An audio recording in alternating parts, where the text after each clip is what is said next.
Good afternoon, everyone. I'm Buzz Sawyer alongside my broadcast partner, Chad Frazier, as we welcome you inside Hunts Park at Grizzly Field. This is the Battle of Rogers Avenue. It's the Southside Mavericks and the Northside Grizzlies. This will be their first meeting this year. Now, they'll play again tomorrow, but this ought to be a good one. They're both coming in at 3-5. Grizzlies are coached by Will Hankins. Dale Harper is the head coach for the Southside Mavericks, and our baseball authority, Chad Frazier, with the headset on. I'm always glad when he's here and brings so much to the broadcast. Coach, what do you see as you get ready to watch the Battle of Rogers Avenue?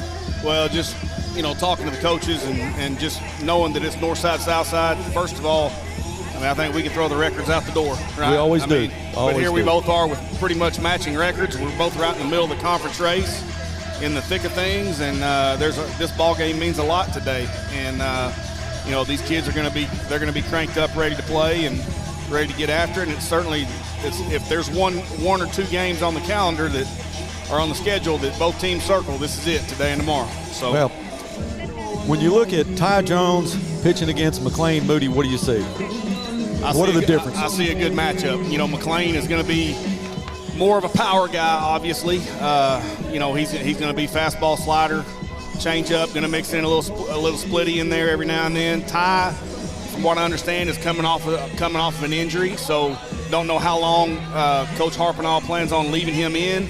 But at the same time, he's a great arm. He's going to be a mid to upper 80s guy. Yeah. And you got two good young guys getting ready to hook it up today. This will be another good pitching matchup for sure. Well, you go back to the last time McLean was on the mound, was against Rogers. Didn't have his best outing, but what a kid like him with all the talent that he has, he's able to put that in his back pocket, draw on it when he needs to. How do you think that's going to affect him? Absolutely. I think it was a learning experience for him, and I talked to him about it too. And one of the things about it is, he came off of 3 outings in a row where he was lights out. Yeah. He was lights out for 3 starts in a row. And I don't care who you are or how old you are, it's hard to maintain that level of consistency. Arkansas State champion. And as you are looking on the field now, throwing out our first pitch is Solomon Rhea. He's a junior at Northside with a 3.9 grade average, a 3-year varsity starter at Northside. On the Grizzly wrestling team, he's a 2-time All-Starter with 3rd place in the 6A championship as a sophomore. This year, Solomon earned the title of a 6A West Conference champion and 6A state champion. He's also the first ever Grizzly to compete in the Hall of Fame meet of champions, where he declared a dominating victory over the 5A state champion.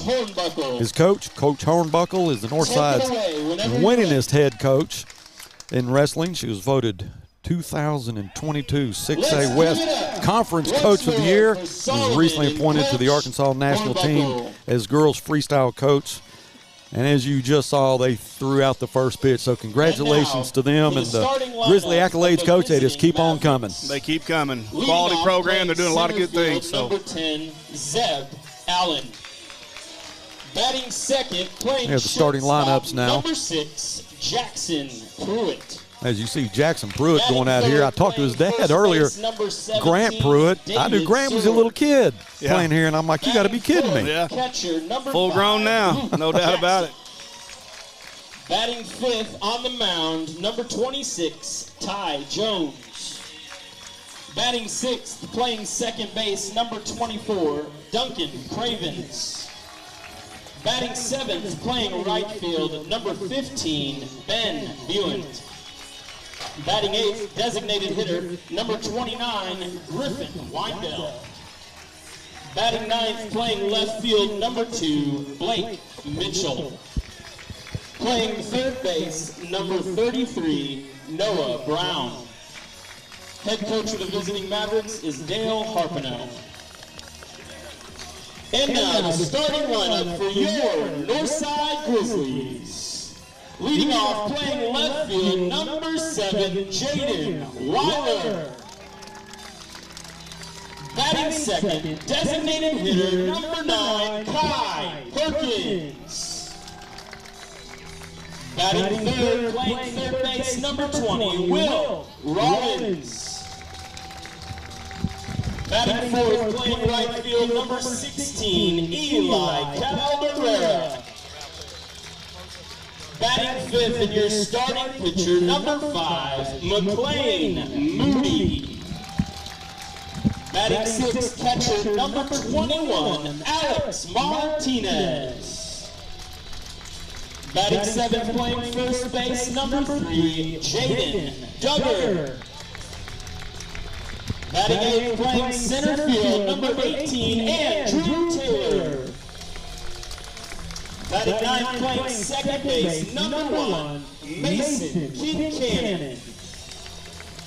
Playing shortstop for your Grizzlies, number 4, Maddox Kincannon. And leading your Northside Grizzlies is Coach Will Hankins. Now please rise and remove your caps for a moment of silence, the Pledge of Allegiance, and the National Anthem.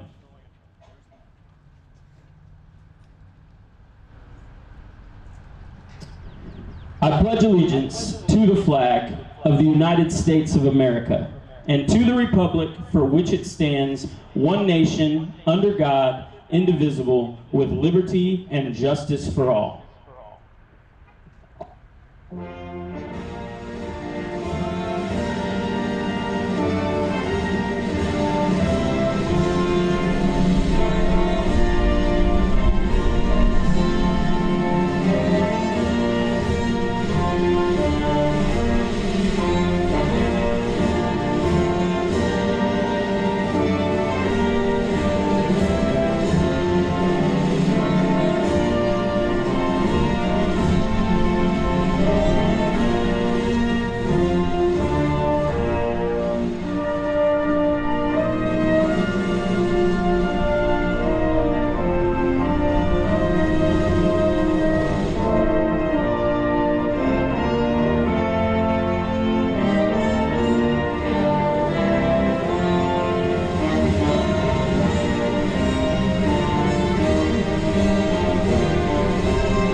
Ladies and gentlemen, let's play ball.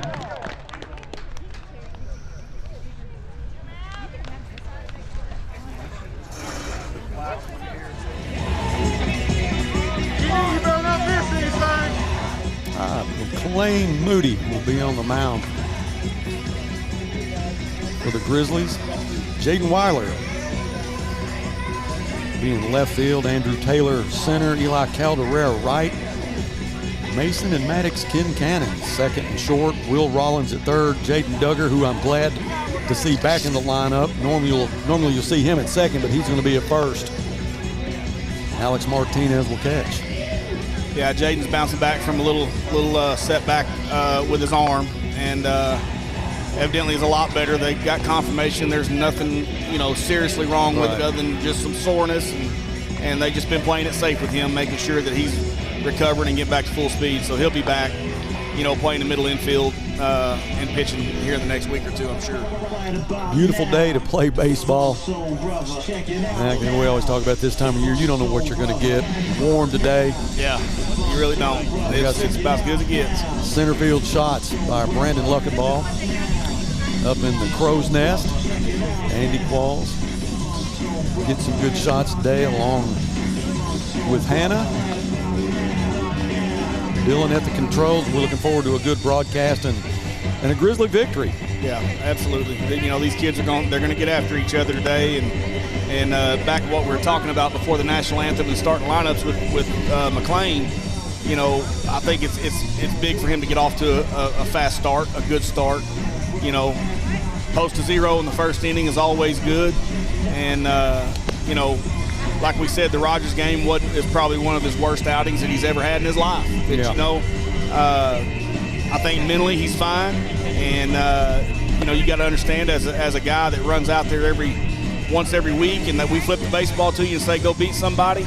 It's hard to stack that many consistent starts together, especially as a 16-year-old young man. Yeah. It's hard to do. He had a rough day, but I think he's fine. He's going to bounce back, and I'll be surprised if he doesn't have a great day today. Zeb Allen, center fielder for the Mavs, will lead off.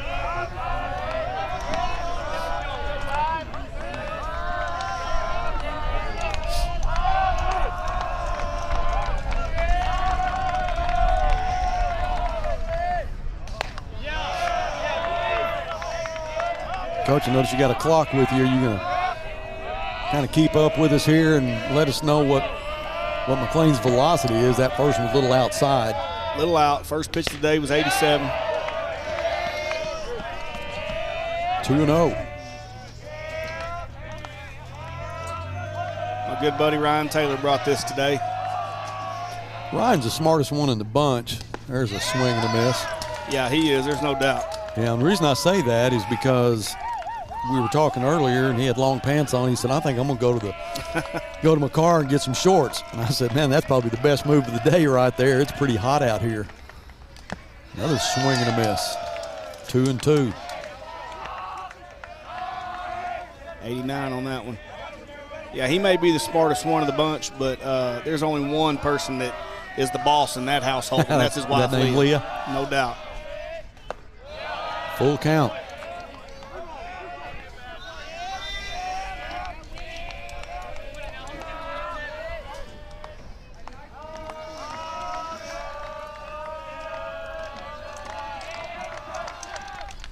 Struck him out. Full count through a heater right down the middle. He was anywhere from 86 to 89 against Allen. Nothing but fastballs. Shortstop, Jackson Pruitt. Jackson just a junior. Talked about his dad earlier, Grant, who was a great athlete. I think he was a punter at Murray State. I believe when Houston Nutt was there, and then when Houston came to Arkansas, I believe he came with him. A lot of good genes in the Pruitt, in the Pruitt family, no question about that. He can kick it.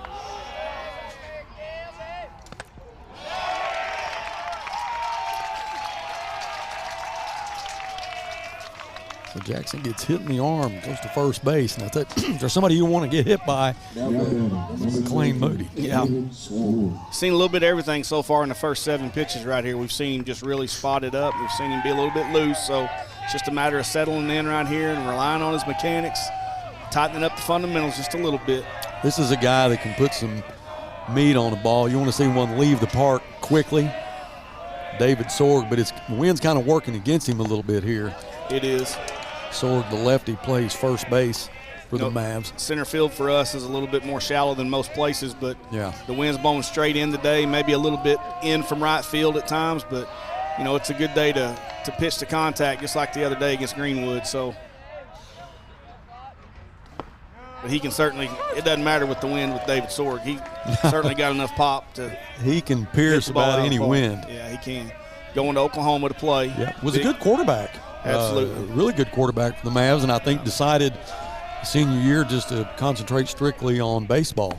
Well, he tore his UCL. He tore his Tommy last year. That was in baseball, wasn't it? Yeah. So, you know, football-wise, he couldn't play quarterback because he wasn't going to be ready physically. So, you know, he just sat it out and knowing that he had a future at Oklahoma and played it safe.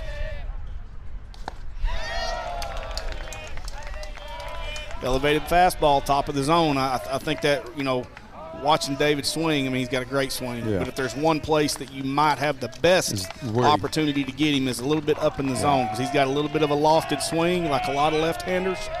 So you don't want to leave the ball at his knees. You want the ball to be belt high or better. Throw to first was too high, so Pruitt will go to second. As he'll sit Sorg down. He had a great hitter and a great pitcher there. McLean Moody won that duel. Now Luke Jackson. Another guy that can swing it. He's going to Columbia to play baseball. Columbia University, so he's got a future ahead of him. A pretty smart young man. Yeah, no doubt. Columbia.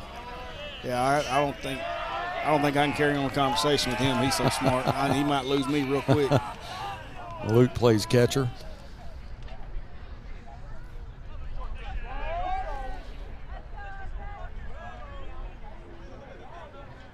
Two down. Jackson Pruitt was the second base.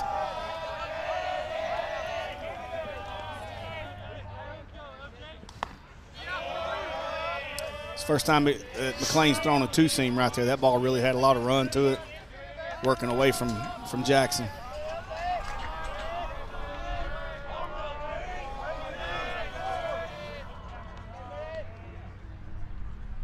Good pitch right there. 1-1. So far, McLean's thrown nothing but fastballs.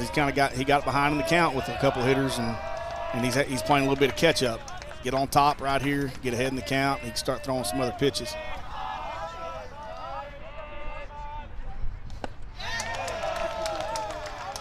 One and two. You know, it's like a guy that plays tennis that has a big serve. They've always got that in their pocket. They know how to get out of a game, and when you got the velocity that McLean Moody has, that's always in your arsenal. Like right there, struck him out, 91 miles an hour. So if you got that in your arsenal, you can always figure a way out. Always got a shot.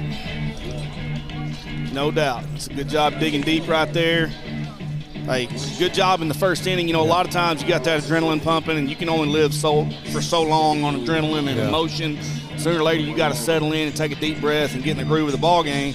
A lot of times in the first inning with guys, especially guys that are power guys that throw hard, let them get in there and air it out in the first inning and get some of that out of them, and then they can settle in a little bit. So hopefully that's what can happen right here with McLean. That was a good inning for him.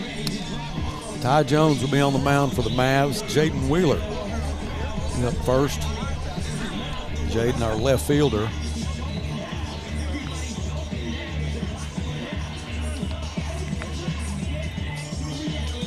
Yeah, that's a good start.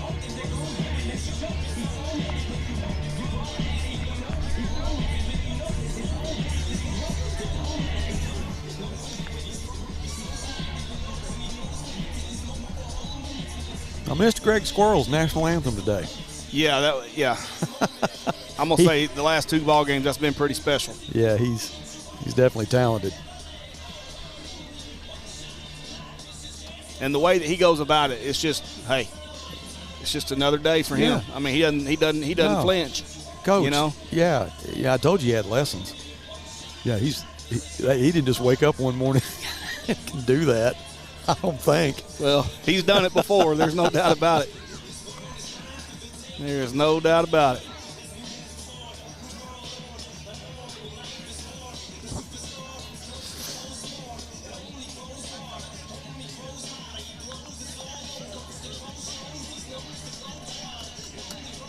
I said earlier, both teams come in at 3-5, need a win. Yeah, no doubt. I mean, this is you're a little over the halfway mark through the conference season, and are right at it, and this is kind of where the tide starts to turn for a lot of teams, for the better or worse, right? So, this can be a great boost of momentum going into the second half of the conference season for either team, or it could be something that maybe you don't recover from if you don't get what you want. So these guys are, there's a lot on the line here today. And we'll play again tomorrow. It'll be at the Mavs field.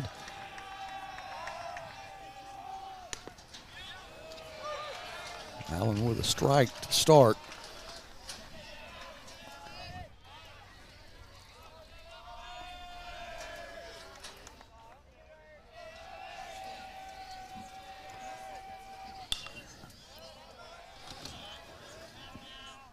Fouled that one off for ball's coming out of 2. Ball's coming out of Ty Jones's hand.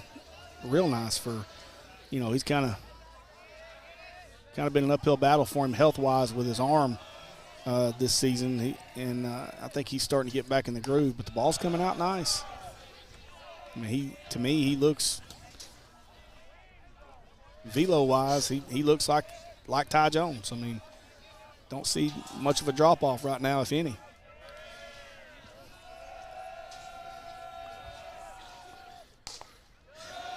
As always, we want to welcome our Grizzly Sports Network fans to the Battle of Rogers Avenue, but we also want to welcome our Mav fans into the broadcast. I know Jeff Mosby's here. He's the one that helps with the Maverick broadcast. He's here in the crowd.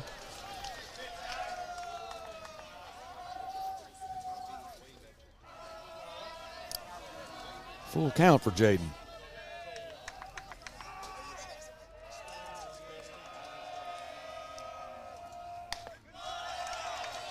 So Jaden will go to first. Kai Perkins will come up. He went after Jaden with a couple breaking balls right there. Number 9, Kai Perkins.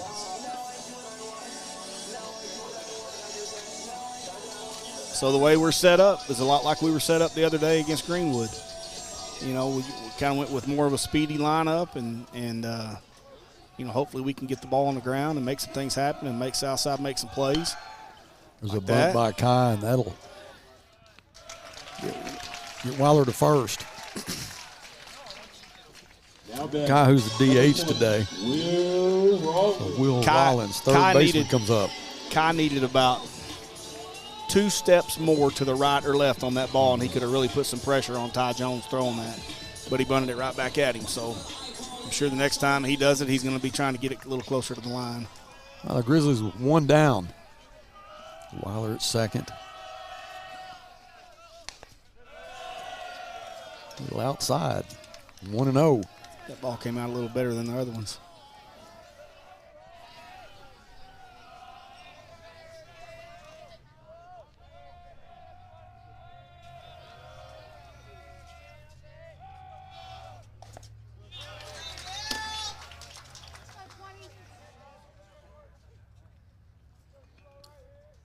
Ty's sitting about where he normally does. He's, like I said before, he's 83 to 86, 85, 86, right around in that area.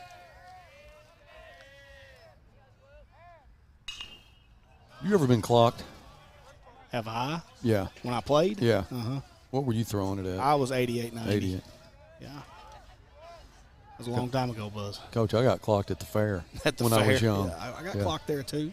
I was a lot better player at the fair than I was in between the lines on the real field, though. For whatever reason, I don't know why. If I was better at the fair than I was on the field, it's bad. They clocked me like 45. I think I had a weighted ball. So Rollins will strike out Eli Calderera. Eli playing right field today. All right, 2 down. I've been clocked driving down the street a lot, too, and got caught. I have not been clocked in a long time. On the bad side of that. Got a seatbelt ticket, but that's it. I've been good for a long time. I shouldn't have. Probably jinxing myself. When you get old, you drive old. You know, have you noticed how that, well, you're not old yet. But you blink, Coach, you're going to be driving under the speed limit, and you didn't even realize you were doing it. I don't think that's ever happened in my life. That's a problem.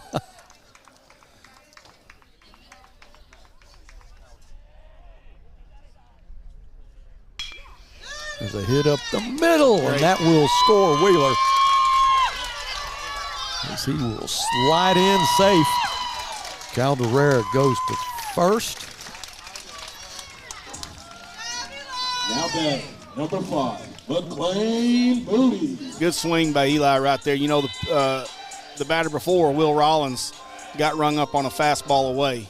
I mean, and Ty threw a great pitch. He painted it. It was a good pitch, good pitcher's pitch. He got caught looking. And, you know, one thing that's different about Eli is after the Greenwood game the other night, he was out here on the field for an hour and a half. Coach, after everybody left, taking batting practice. And you know, that's part of being a player. You're a grinder, right? It means something to you. You're going to work at it, and hey, right there, looky there, paid off with an RBI single. Your first at bat against your rival. So, speaking of Greenwood, that was a 7-4 win. Good win for the Grizzlies, regardless of conference standing. As Eli will go to second, slides in, and he is safe. We talked about Moody's speed against Greenwood, stole 2 bases, and what you guys expect out of him as far as football times go, and thinking he may be a 4-3 guy by the time he's a senior. He could be. I mean, he gets in the weight room and continues to work at it and all that. I mean, he's different now. He's a different body type. Yeah. different athlete, you know, 6'5", 6'6", and really got a lot of things working for him. So, and when you watch kids that tall run, and it really doesn't look like they're moving as fast as they are, but those strides are so long. Yeah, no doubt about it. He can pick it up and put it down, no doubt about it. There's another hit up the middle.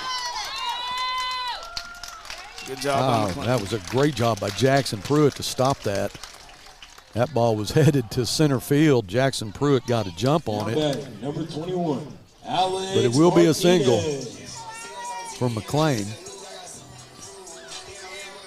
McLean's, I mean, he's been swinging as well as anybody we got lately. You know, you got to, it's hard even though he's pitching. You know, a lot of times you don't want your pitcher to hit because you don't want to expend that energy. But at the same time, hey, it's like I was talking to Coach David Little before the game. Hey, when you're a player, you just got to be a player. You got to put your best guys in the lineup. And, hey, nobody loved hitting more than I did when I pitched. So, you know, kind of help yourself a little bit right there. Be a competitor, be a player, and contribute. Martinez with a hit. That's going to score Caldera. And it will send Logan Matlock, who's pinch running for McLean, to second base. So the Grizzlies on a 2-out rally here. Number 3, Jaden Duggar. So Matlock at second base now. Martinez will go to the dugout. Joe and it Roque. looked like Roque's going to come in and pinch run. Roque can fly. Duggar up to bat now. Good to see Jaden Duggar back in the lineup. Curveball first pitch. That's a good pitch by Todd. We got on his fastball the last couple of hitters, so now he's changing it up a little bit. Changing speeds, mixing it up.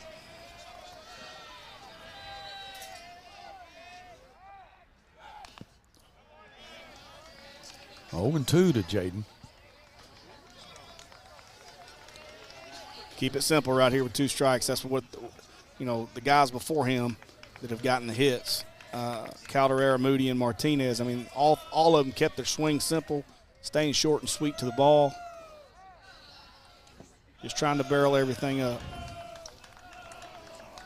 Yeah, good eye by Jaden, 1-2 now.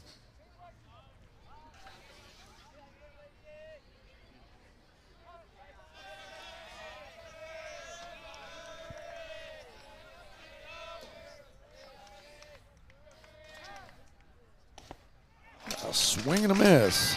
Left 2 on base. Good inning. But we scored 2. So after 1, the Bears up 2-0. We will take a break and come back with the start of the second inning. Stay with us.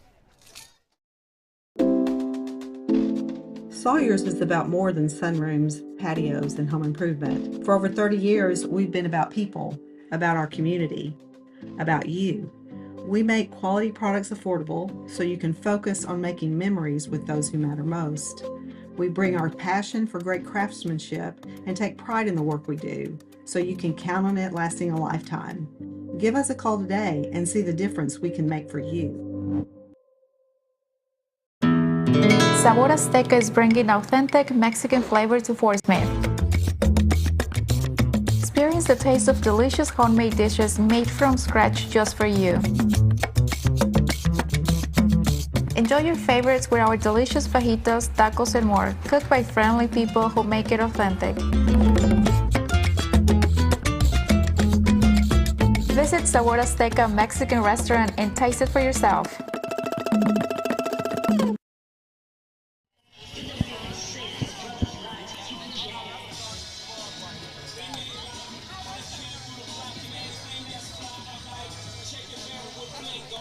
After 1, Bears up 2-0.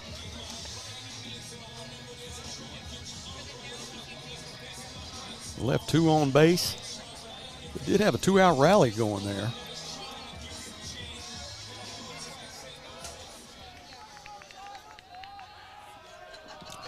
All right, this will be the pitcher, Ty Jones.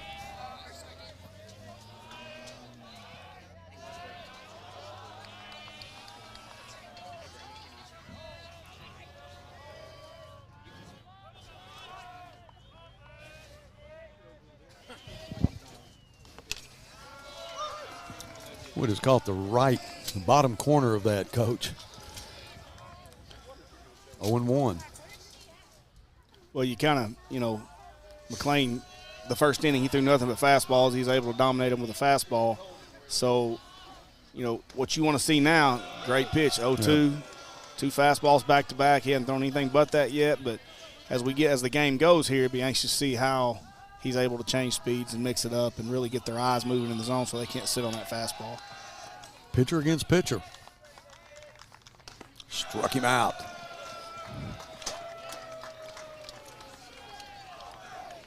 Second baseman Duncan Cravens comes up. Cravens will be batting from the left side. Now batting, number 24, Duncan Cravens. Duncan's another one. He's got some pop from the left side. Plenty of left-handed hitters in the lineup for Southside.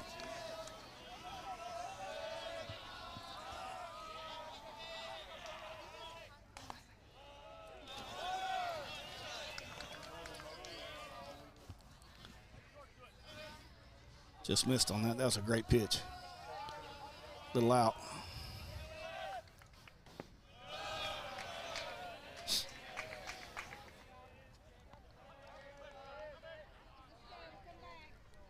Defensively, our alignment, we're straight up right now. No reason to think otherwise as far as shading people one way or the other.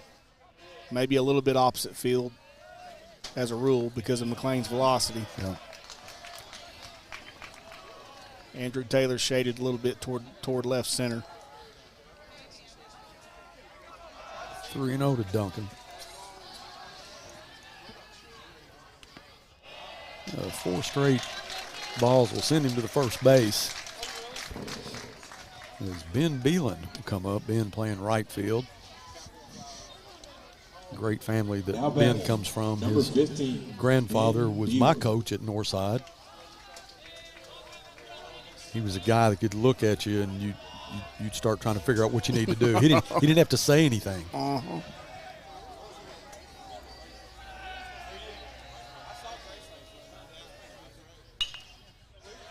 Fouled it off down the right field line. Go to church with his grandfather, and there's times in church I don't know if I ought to be doing running lines or doing push-ups or something. Great respect for him. Healthy fear, huh? Yes, sir.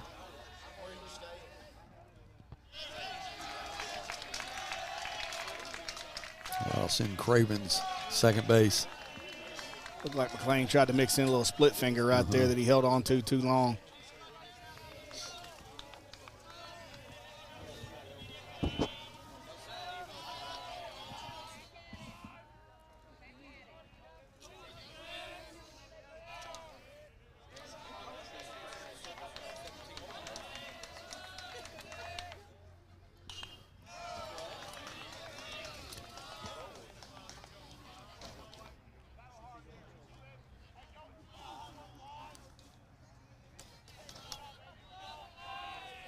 Third batter of the inning, he came out against the leadoff guy, against Ty Jones, and got ahead in the count. Was able to wipe him out. Hits the next guy. Now he's 0-2. These are the things right here that in a game like this that you don't want. You want to throw and catch, right? Yeah. You want to be, whether you're the pitcher and the catcher, you want to keep it clean. Don't get sloppy throwing balls and missing balls and things like that. You want to keep it simple. Don't try to get too cute with it. Just keep it clean. But then he's come out here against Ben. He's 0-2 real quick. Now he's 1-2. He's got a chance to get another punch out right here and leave a runner on third base with 2 outs.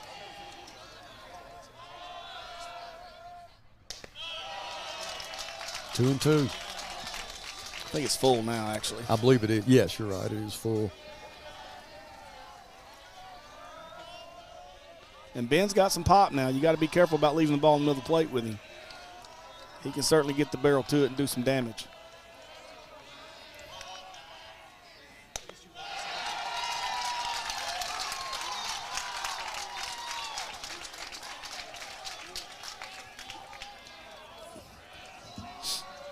Runners at the corners.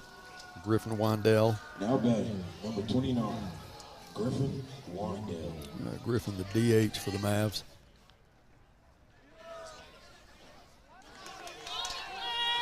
Got to be ready to react right here defensively. They're going to put some pressure on you with the run game some way, somehow.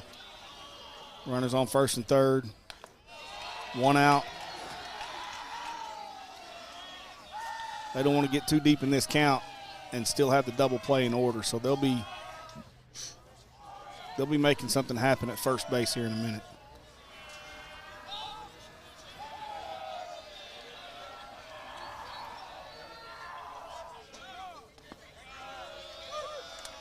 Good pitch by McLean. 1-1. Good spot. Live a long time right there.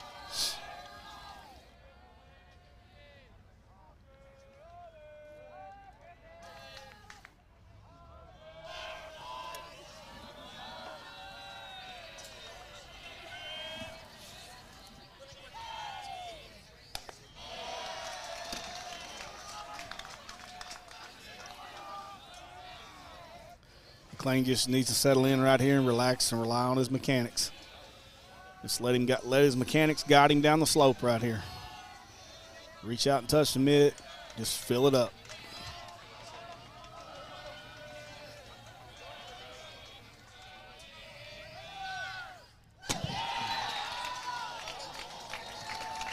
Beelan goes to second. Another wild pitch from McLean. Got over the top of the head. And Griffin Wandale, that makes three that were pretty close. Yeah. Close to the chin. And, man, I'll tell you what, you got to give a kid credit for standing in there. One's coming at you that fast. Yeah, you get a little bit gun shy. Yeah, either he had a good read on it or he didn't see it, one or the other. He felt good about where he was standing or he didn't see it.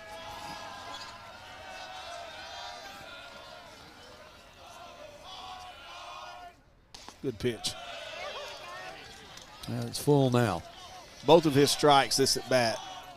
One on the inner third of the plate, one on the outer third of the plate.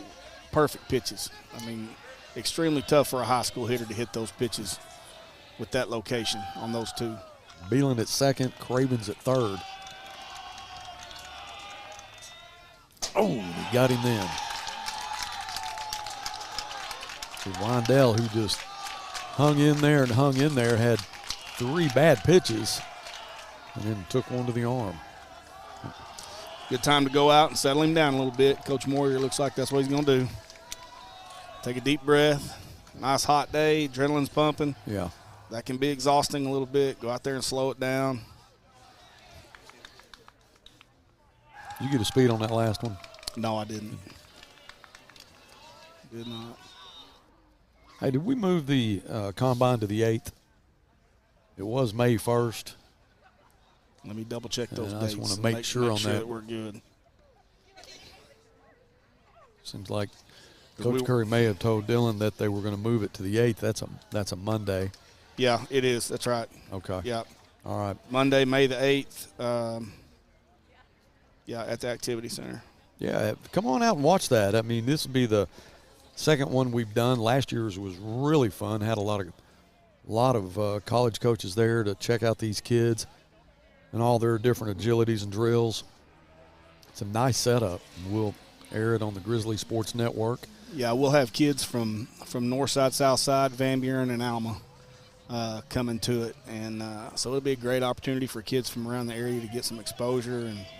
And we've already got it set on the number of kids and who's coming and all that kind of stuff. What about coaches? Do we have a list? Not yet. No. I don't think that's complete yet, but I know we've got quite a few committed, and I'd hate to say who right now because I'm afraid something could change because you know how it changes with their schedules. But, yeah, we had a dozen or so last year. I can't remember exactly how many, but it was really good. This is Blake Mitchell at the plate. Well, the best thing about what's going on right now, McLean's struggling a little bit, 2 walks and a hit by pitch. You're at the bottom of the order, so you got a chance to turn a double play right here with the 9-hole guy. Bases loaded. With the bases loaded, Yep. So you're a ground ball away from getting out of it. So just fill it up, let your guys play a little bit right here. Blake, left fielder for the Mavs, 0-1.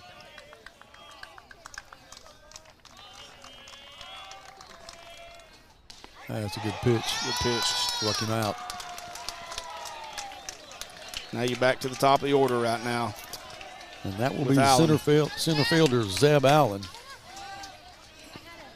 Heck of a player. Can swing, can run, Now batting. run it down in the outfield. Zeb Allen. Struck out his last time at bat. Struck out his last time up. Definitely a dangerous guy. We got to be careful right here. McLean needs to fill it up and get us out of this inning right here.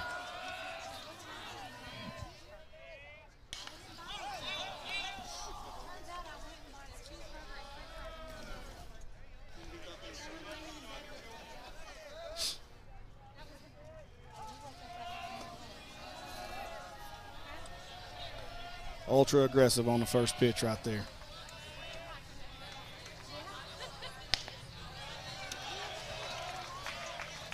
A little outside, 1-1.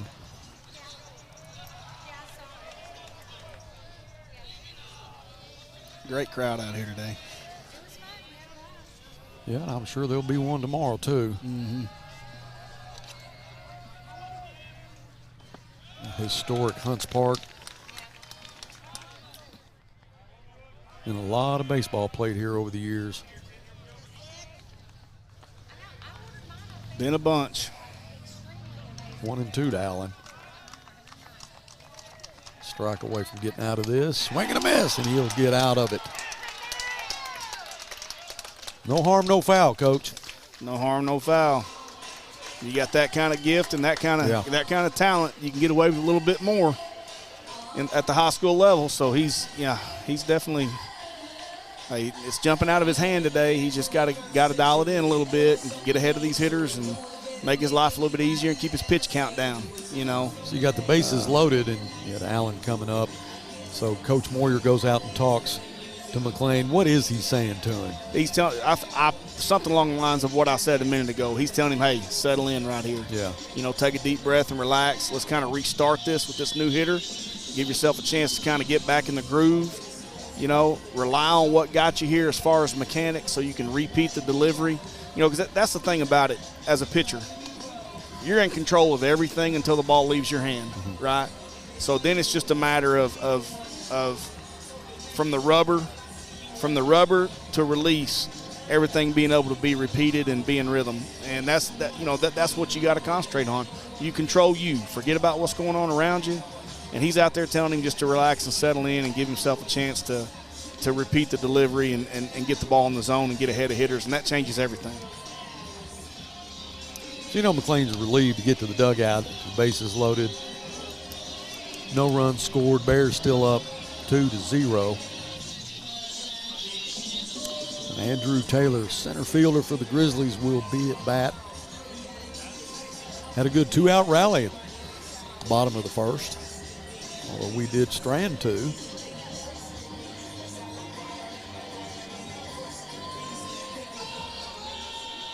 Now batting, number 18, Andrew Taylor. You know, if you're scoring runs, Buzz, you've probably got a high number of runners left on base. Yeah. But if you're not scoring runs and you got a high number of runners left on base, that's not good, right? So you always they kind of tell the tale right there. Those two stats. So I was talking to Gary Weehunt before the game, and I think he may have said the same thing to you, that the over and under on the hits was 6 total. Yeah, both of them have been up and down a little bit offensively at the plate, and you know, but the good thing about it is we've come out of the gates and we've got three hits right out of the gates. So we got half of it already in the first inning, so that's good on the over-under. Good take right there.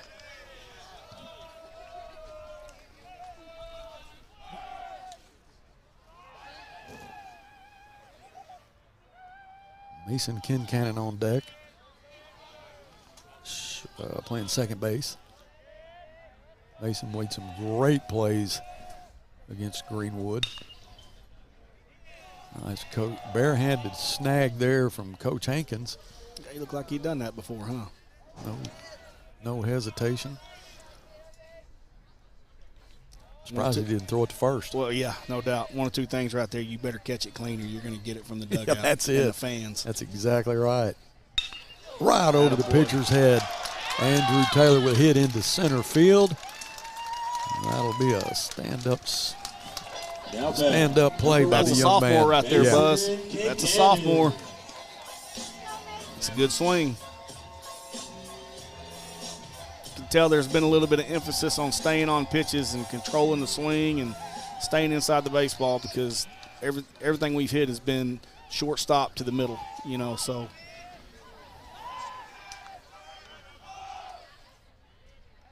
Rock Rogers at first base. See him at a lot of these games. Football, baseball. Great bunt. That's trouble. He's going to outrun that. Brock will call him out. Almost outran it. But he'll get Taylor to second. Great bunt right there. Way to move him back to the top of the order. Number 7, Jaden All right, Weiler. Jaden Weiler had to walk his first time up.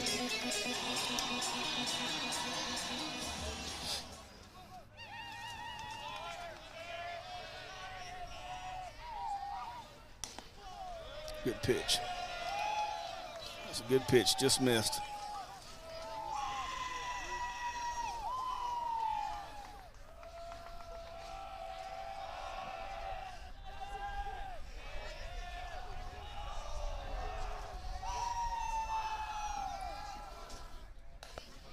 No, he didn't. No.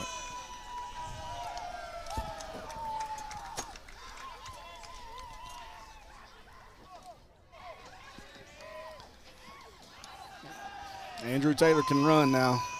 Base hit, it's going to be tough to throw him out if he gets a jump at all. So,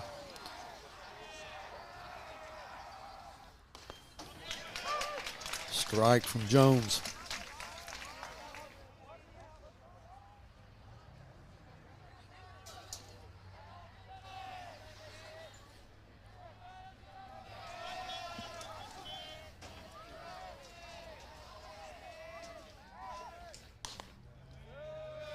Outside, 3-1's the count now.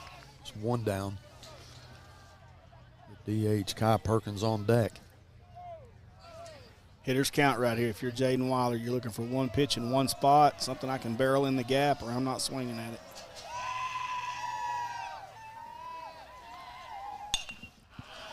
Good swing. Might have been ball 4, but it was a good swing. It's a good job being aggressive on 3-1 count. Can't win a war with a gun on your shoulder, right? That's exactly right. You got to swing it.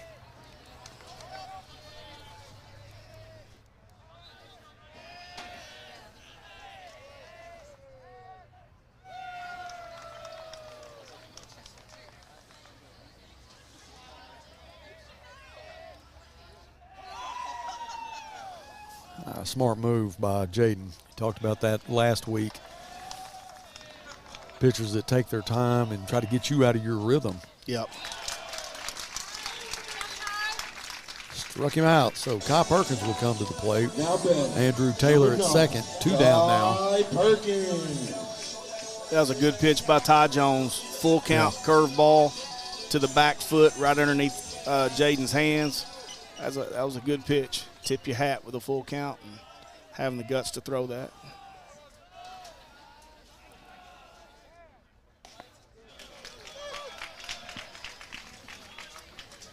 Getting a lot of fastballs early in the count. You know, the adjustment we got to make depending on what we're doing. They may be taken until they get a strike or taking the first pitch no matter what, but we got to be ready to jump on it early if we're going to hit. Just a little bit late on that.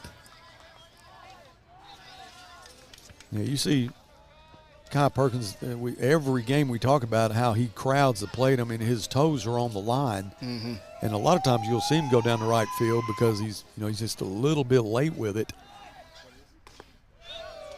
Good eye. 1 and 2.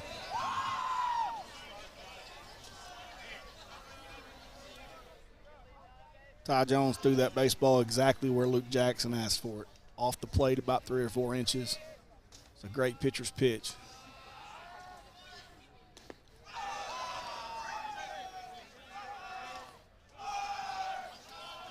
2 down with 2 outs. And he laid off a curveball out of the zone. That's a good take. Good plate discipline right there by Kai.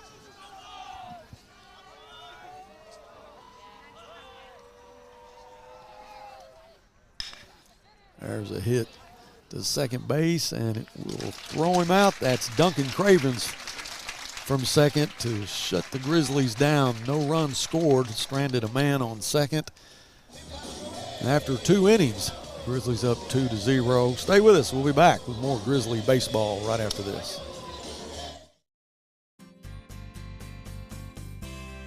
For the consumer, I think it's maybe one of the best times in history, at least in my experience, it's the best time that I've seen. The pre-owned business is definitely changing. Probably the best time as far as ease that we've seen in the car business. Transaction between the salesman and the customer is so much easier. The coolest thing about our pre-owned stores to me is hearing what they say about going there. Come see us at Clay Maxey Premium Pre-Owned in Fort Smith and in Tawnytown. Northside High School invites you to help pave the way in the Legacy Walk. All former or current students, players, friends, families, faculty, administration, community leaders, and businesses are invited to become a permanent part of its campus. Have your own personalization engraved on a 4x8 brick to be installed in front of the new arena. Honor a loved one, a teacher, a coach, your graduating class, or even advertise an organization or business. Support Northside and become a part of the campus for years to come. Stop by the Grizzly Gear Shop and order yours today.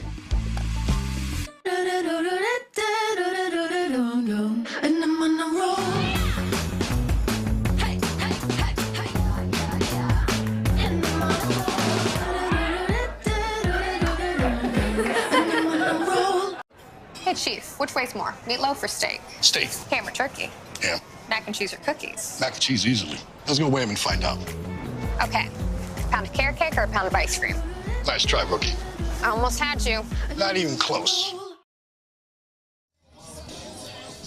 Welcome back to Grizzly Field at Hunts Park. 2-0 is the score.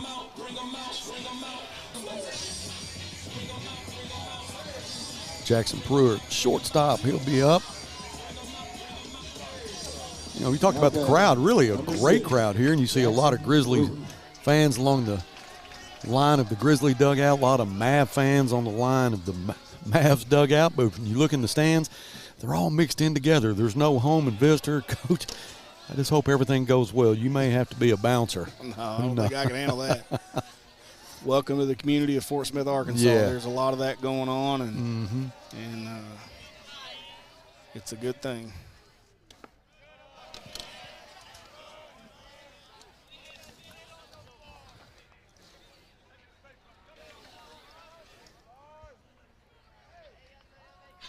There was a day and time when the high school season and American Legion season, both, where that left field foul pole had pickup trucks all the way across it. Yeah. People sitting in the back of them watching ball games and heckling the players and the coaches, and it was a good time. It was a great atmosphere, just like it is today. Uh-huh. You ever go watch any softball back in the 70s and 80s? I lived it because that's what my dad did. He played fast pitch softball. Who did he play for? My mom played slow pitch. Holiday Lanes was one of the teams that he played for back in the day. You remember Flightline? Mm-hmm.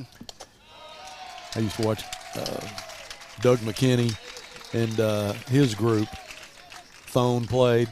I mean, it was a home run derby. My stepdad, Donnie Matlock, he played with him. Remember Billy Bob?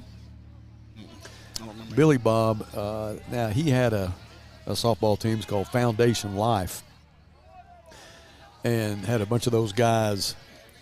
Were on the team. It was kind of later in their careers. As David Sorg now at the plate. Sorg, you always got to hold your breath a little bit when this guy comes up. Oh, no doubt. You know, everybody in this lineup can hit, but especially in the top half. First 5 or 6 guys, you really, really got to be careful. They could lose one on you in a hurry.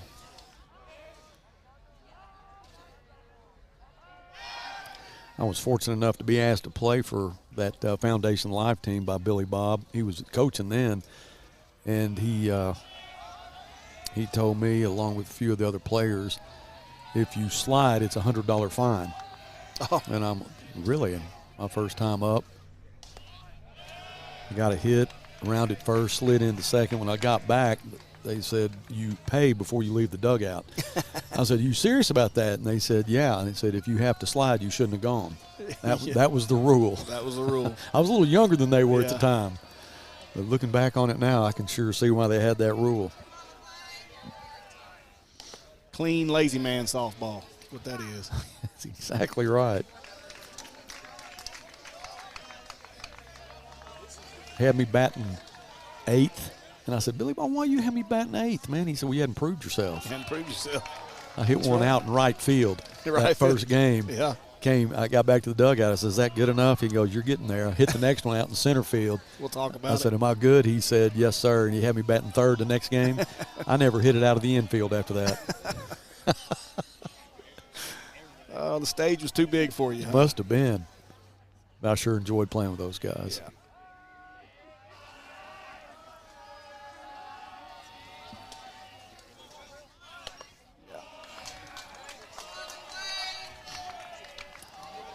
McLean's just a little loose mechanically right now. He's just got to settle in, command the fastball a little bit. You can see him kind of, for the baseball people out there, he's leaking a little bit towards third base as he comes to balance, which is throwing his release point off a little bit. That was foul. I don't know where that one I is. lost it completely. I mean, but when it goes straight up like that, there is a gap here between the net and the roof of the stands, and that's where we are. Maybe it hadn't come down yet. It probably hadn't with Sorg at the plate. 3-2. Pruitt's going to go. There's the throw to second, and he will be safe as Sorg draws a walk. Now batting, number 5, Luke Jackson. The catcher, Luke Jackson. I don't know if he was hit by a pitch his last time up. So runners at first and second.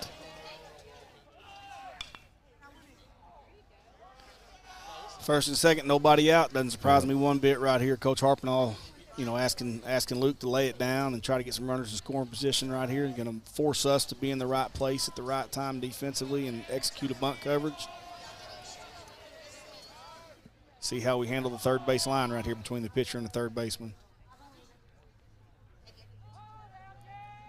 Step off. There you go.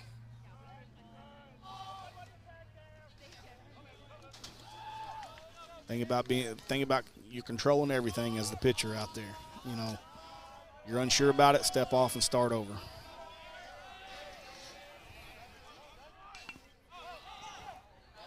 Good.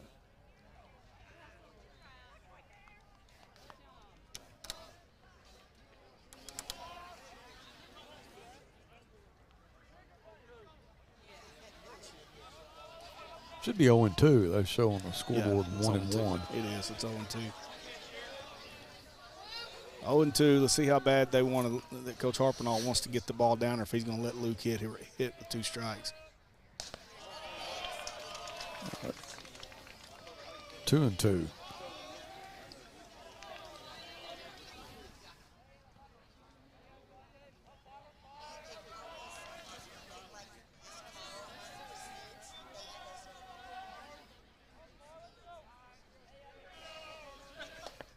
Good pitch. There's a strike. First out's big in a bunt situation. You got runners on first and second, nobody out. You got to find an out somewhere to get the inning going your way. So now you got the double play in order. Ty Jones at the plate. So again, pitcher against pitcher with 1 down. Yeah, Ty struck out his last time, so.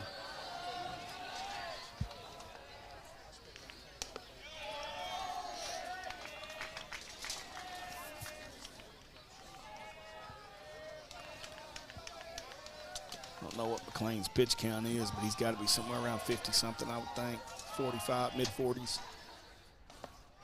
Good pitch. Get on Game Changer here and see if we can find it.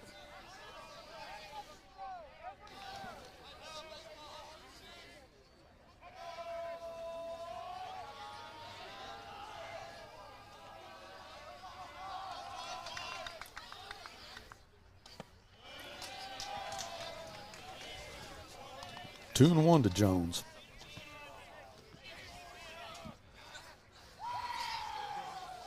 He's at 60 right now.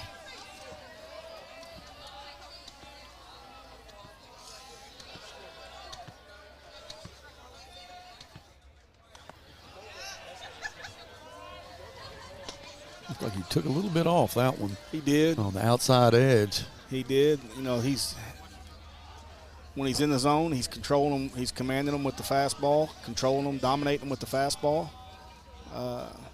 It's just a matter of getting on top early in the count. Ball's out. Good pitch, good spot. When you see Martinez try to move it a little bit, catch it, and try to catch that corner. Yeah, he tried to frame it up a little bit. But that was the right call, no doubt about it. It was a ball. Good pitch, just a little off the plate.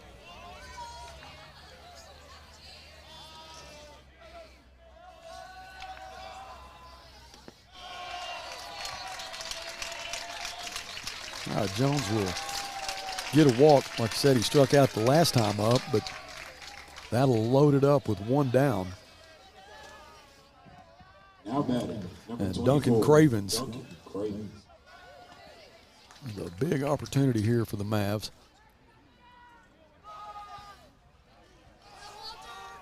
Thing about it, one out, the base is loaded, you're a ground ball away from getting out of it, so you're one pitch away.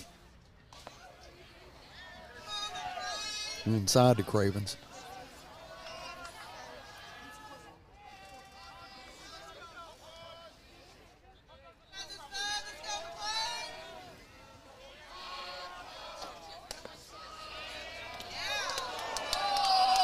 And draw a little reaction from the crowd there. They thought it was going to be a little high. Called strike. Yeah, borderline pitch. Could have been called either way. He got it.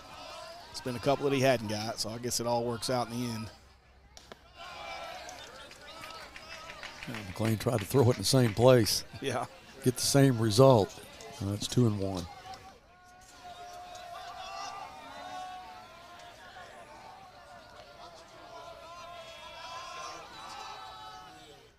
Good pitch. 2-2 now. Big difference when he gets that glove side working downhill, his front side working down the slope and gets on top of it and throws downhill. There's a big difference in his release point and his command. Yeah, Maddox and Mason Kincannon at short and second. There is a pull down the right field line, still 2-2. Both the Kincannons with so much speed right and left. Yeah. Got some range out there. Yeah, Jaden Duggar at first. Will Rollins at third. Weiler Taylor and Calderera outfield. Count is full now.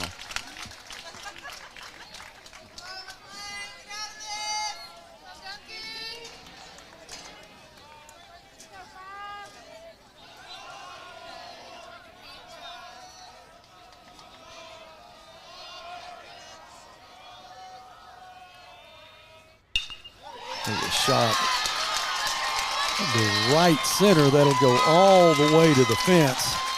That'll score Pruitt, Sorg, Ty Jones. And that'll be a double by Cravens and give the Mavs a lead.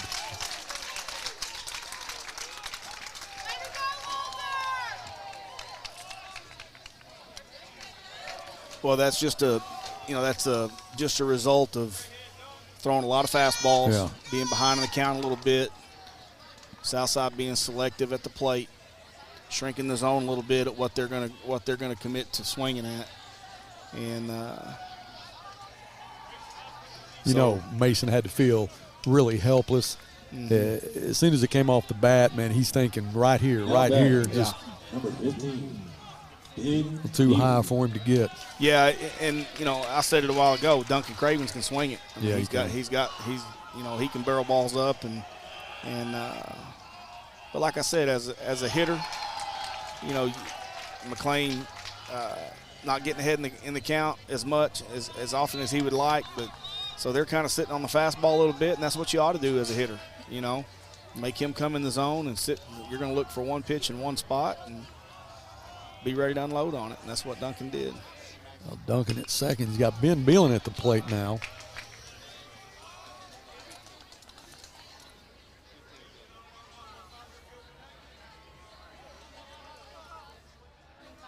Thing about it, you know, when McLean is down in the zone and he's locating, you know his stuff is dominant because every out that we've made in this game has been a strikeout, right? It's just a matter of getting on top, getting ahead in the count, and allowing yourself to pitch off your fastball. And McLean's just been up and down on that through the first, 2 1/3 innings. He just needs to settle in and relax and throw to the mitt.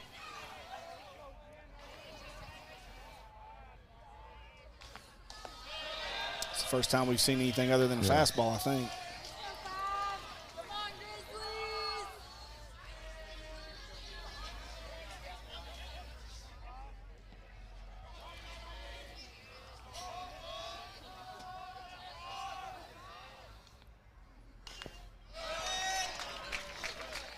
Still 2-2.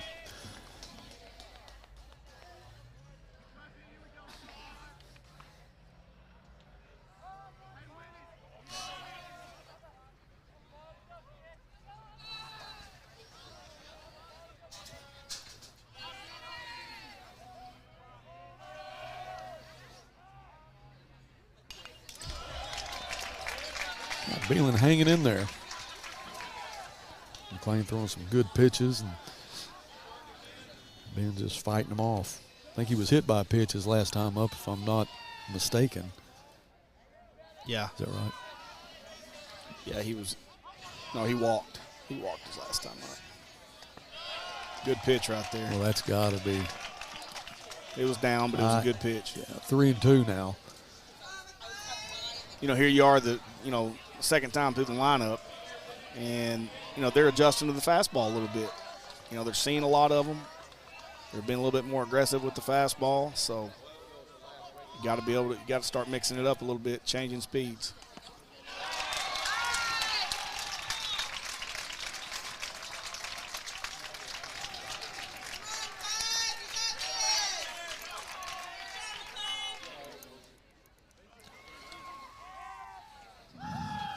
Now batting, number 29. Griffin Windell.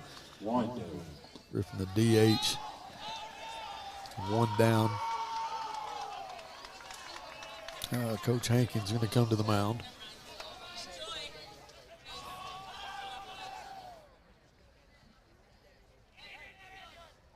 The Mavericks having a big top of the third on the strength of a double by Duncan Cravens, went all the way to the fence.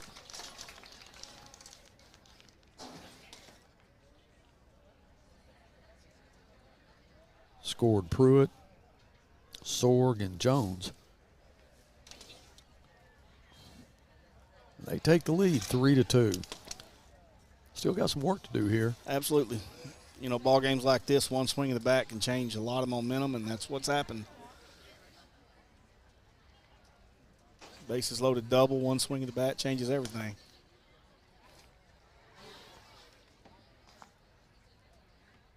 Garrett Springs. We'll get some warm-up pitches here.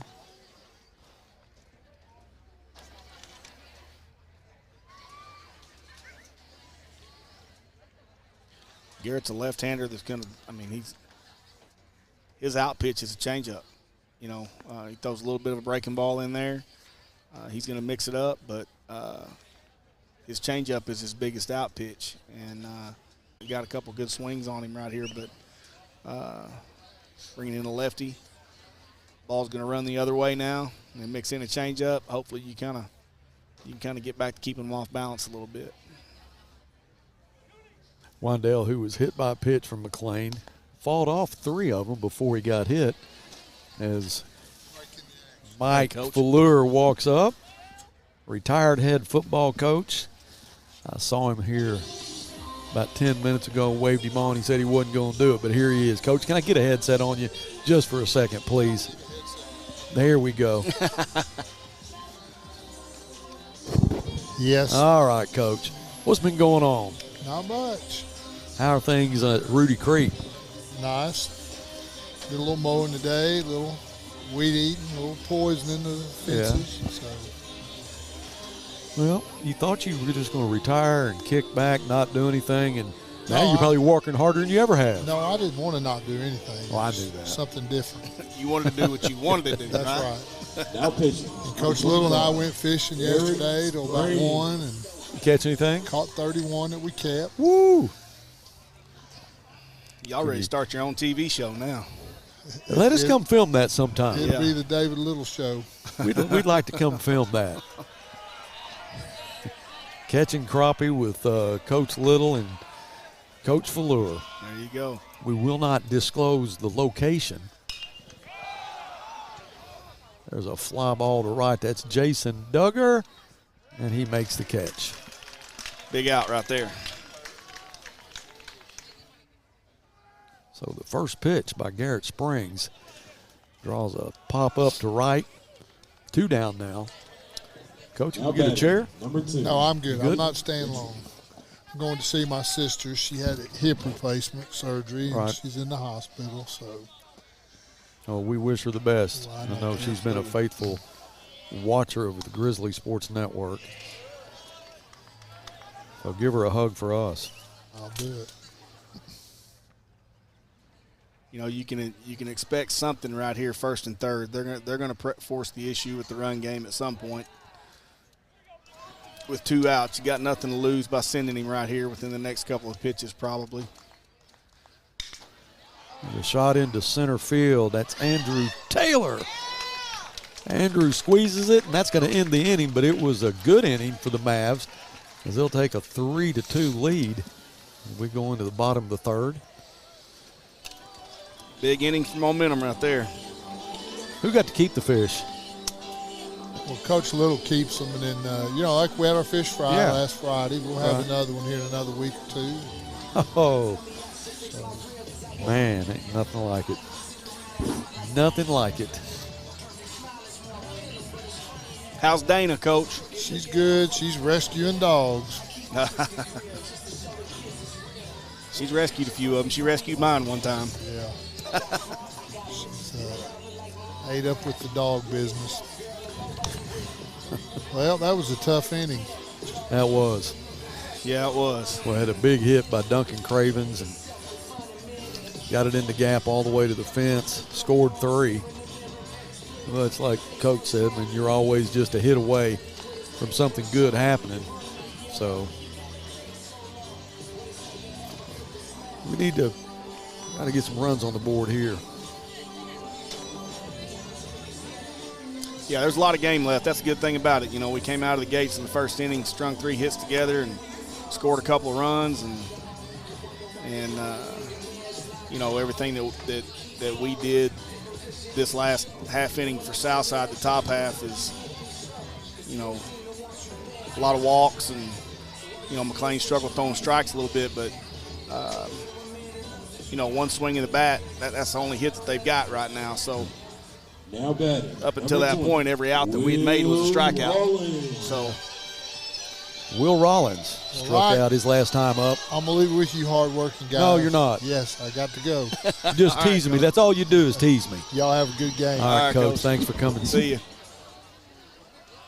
See you, Coach.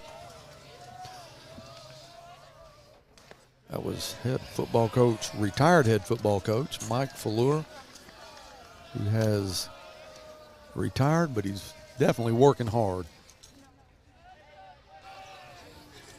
He's just like you, Coach Frazier. He was a Grizzly.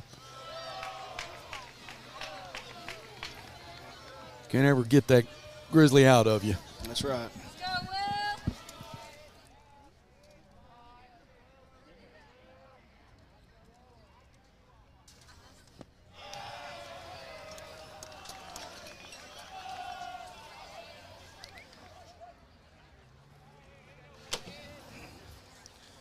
Good time for Will to get a barrel on a ball right here.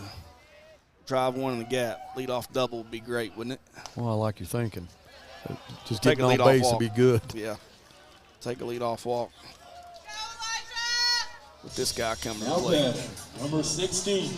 You always, Eli you can have a guy or two on base when Calderera comes up. It always makes it that much more interesting. He's like, our version of Sorg. He can definitely put a lot of barrel on it. Yeah. And like you said, after the game the other night, he stayed and got a lot of batting practice in. Paid off, hit it up the middle earlier. Yeah. He really did. He stayed out here and worked on it and gave himself a chance to kind of get back in the groove and, find his stride a little bit at the plate, get back in his comfort zone a little bit. Oh, he took advantage of there not being a JV game. Was able to set up and get some work in. And it takes us usually an hour or so to break down. And when we left, he was still here. Yeah, he was still out there swinging. And he's, it says a lot about – says a lot about your almost got away competitiveness. with it.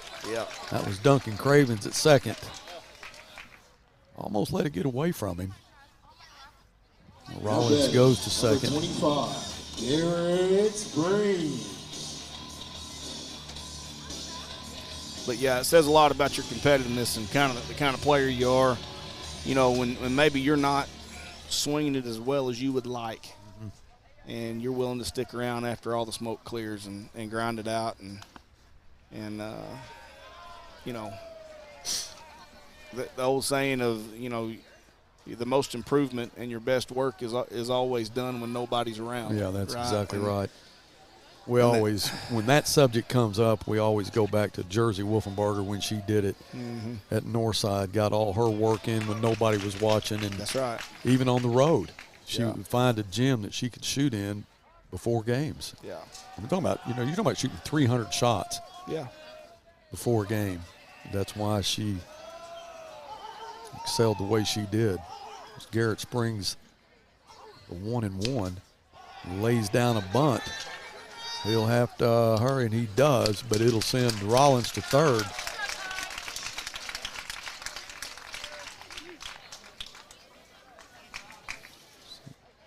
Good job by Garrett Springs. Nice bunt. Nice bunt. Yeah. Garrett almost outran it, but he did get Rollins to third. Good job getting down the line, moved him to third. You got 2 outs, a runner in score position. You're really kind of playing for one right here.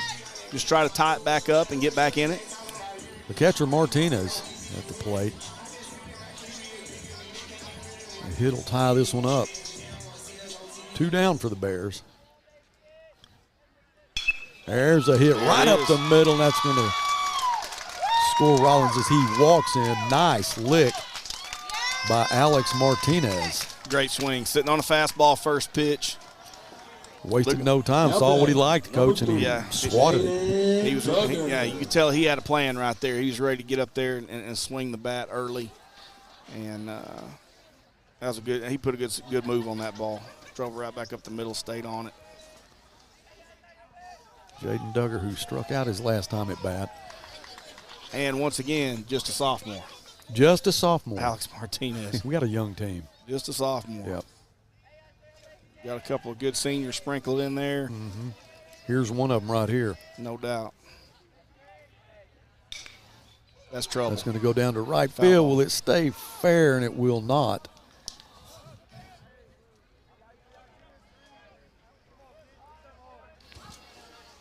So Jaden Duggar just a little bit late on that one, but it did look like it was going to be trouble.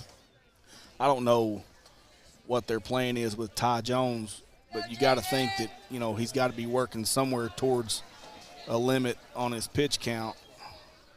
You got to be getting somewhere close to it because he did have a little bit of an arm issue 3 weeks ago or so, or a month ago maybe, and had a little bit of shutdown time from pitching. Yeah. And so he's sitting right now at 52 pitches. So, you don't know how much longer he'll go or he'll be able to go, whatever their plan is. First base. That's popped up to first. That's Sorg that'll get under it. 2 down, and he makes the catch to end the 3rd inning. So the Bears tied it up after Martinez scored Will Rollins. So after 3 to 3 is the score. We'll be back. Stay with us.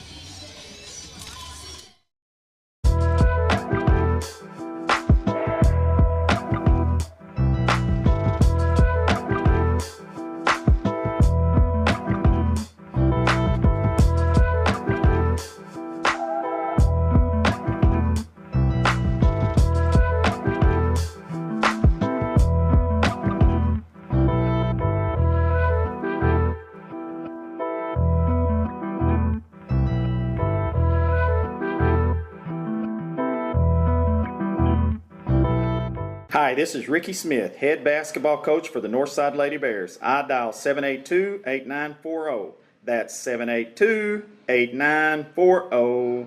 This is Northside head basketball coach Eric Burnett. I call 782-8940. That's 782-8940. What a great time of the year. It's also a great time to take advantage of York Factory rebates on high-efficiency HVAC products. Give us a call at 782-8940. That's 782-8940.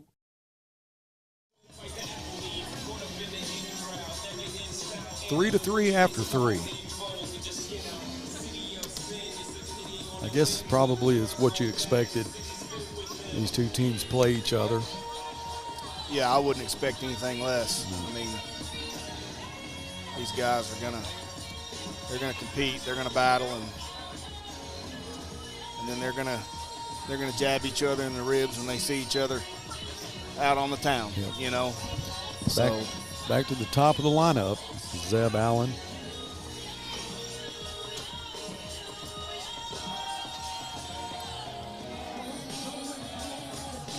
Now batting, number 10, Zeb Allen.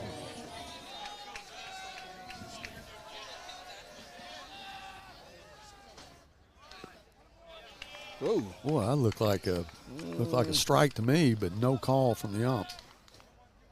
Might have been a little down, I guess, but looked good from here.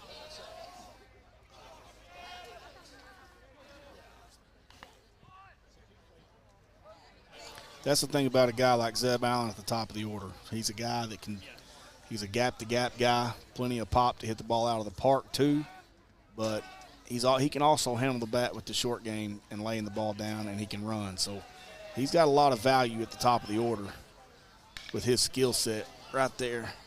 Fly ball to right. Right field, that is Calderera.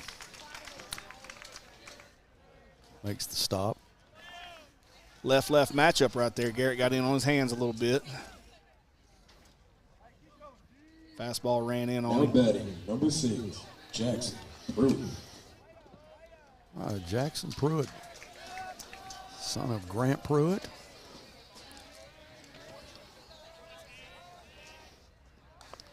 He's walked and been hit by a pitch today, so you know at this point in the ball game, you want to make him earn something. You want to make him hit his way on base. Make him do something a little different.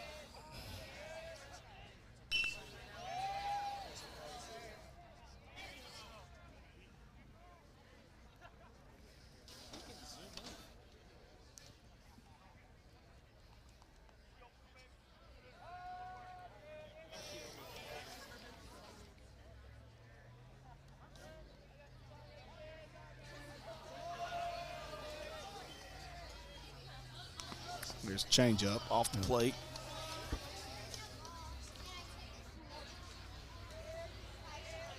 Great arm action between his fastball and changeup. Yeah. There's not very seldom does he ever really tip it with his hand speed or mechanics or anything like that.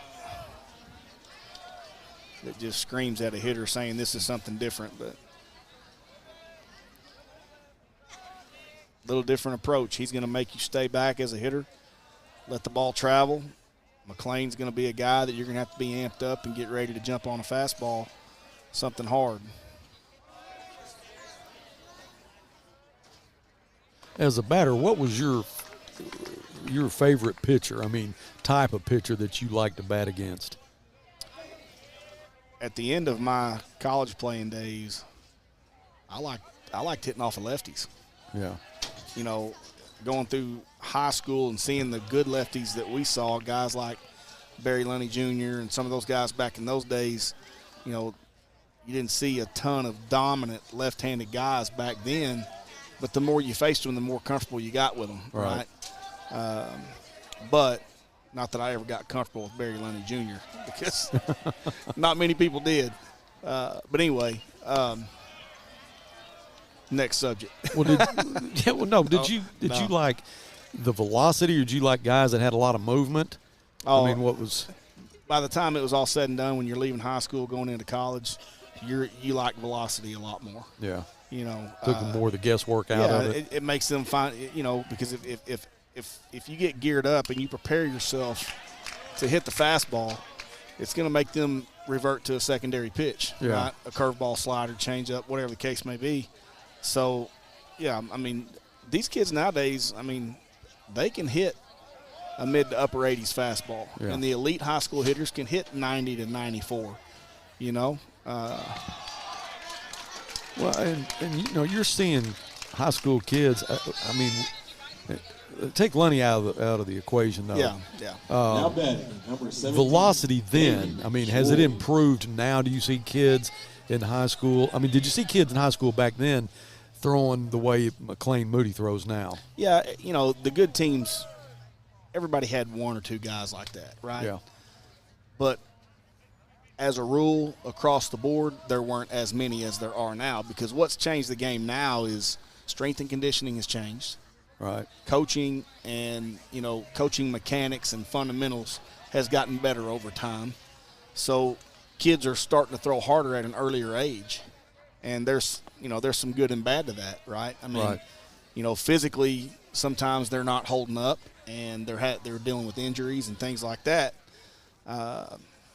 But also, the earlier they learn how to throw a baseball, the better off they're going to be later. And the more it's going to pay off when they get to high school and maybe have a chance to play college baseball or, you know, even on to pro baseball or whatever. But, you know, I think that there's a lot more information out there now than what there used to be. So I do think that – more different training regimens, too. Yeah, I think the coaching is better. There's more, you know, experience. Oh, no. Well, that was a shot down the right field line. Yeah, there's interference right there. Sorg was trying to go to second, got tangled up with Duggar. I have to shake that off a little bit as Jaden will check on him. But Pruitt scores, so but now Sorg will go to second. Now batting. Well, that was a hard hit shot down the right field line. It was, and you know, Jaden was trying to get lined up to be the cutoff man. He was trying to go out. The ball was in right field, down the right field line, and he's trying to go out to get lined up right there and got in the way. Yeah. He was just unaware of where he was in space, so.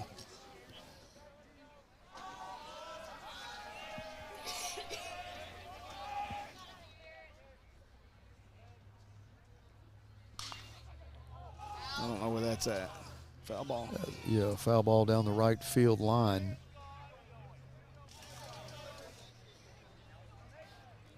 This is Luke Jackson.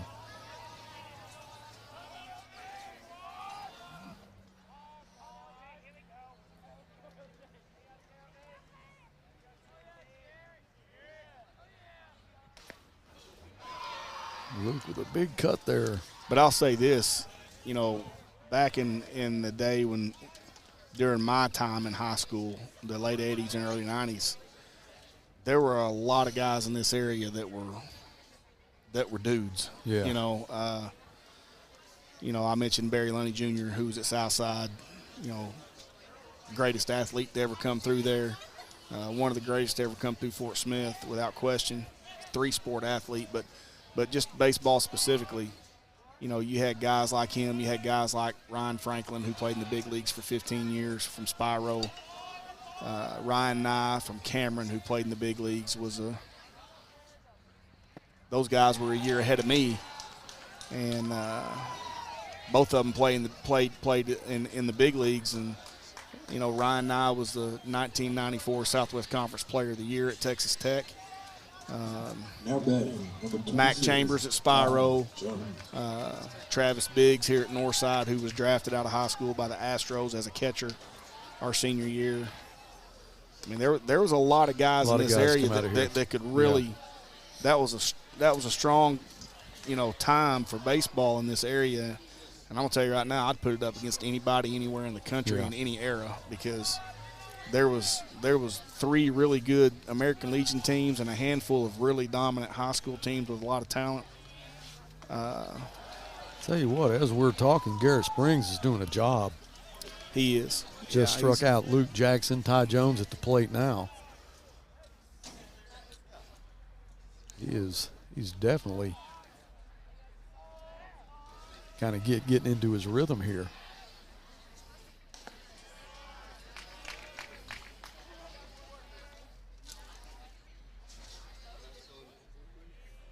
Plenty of back and forth so far through the first 3.5 innings.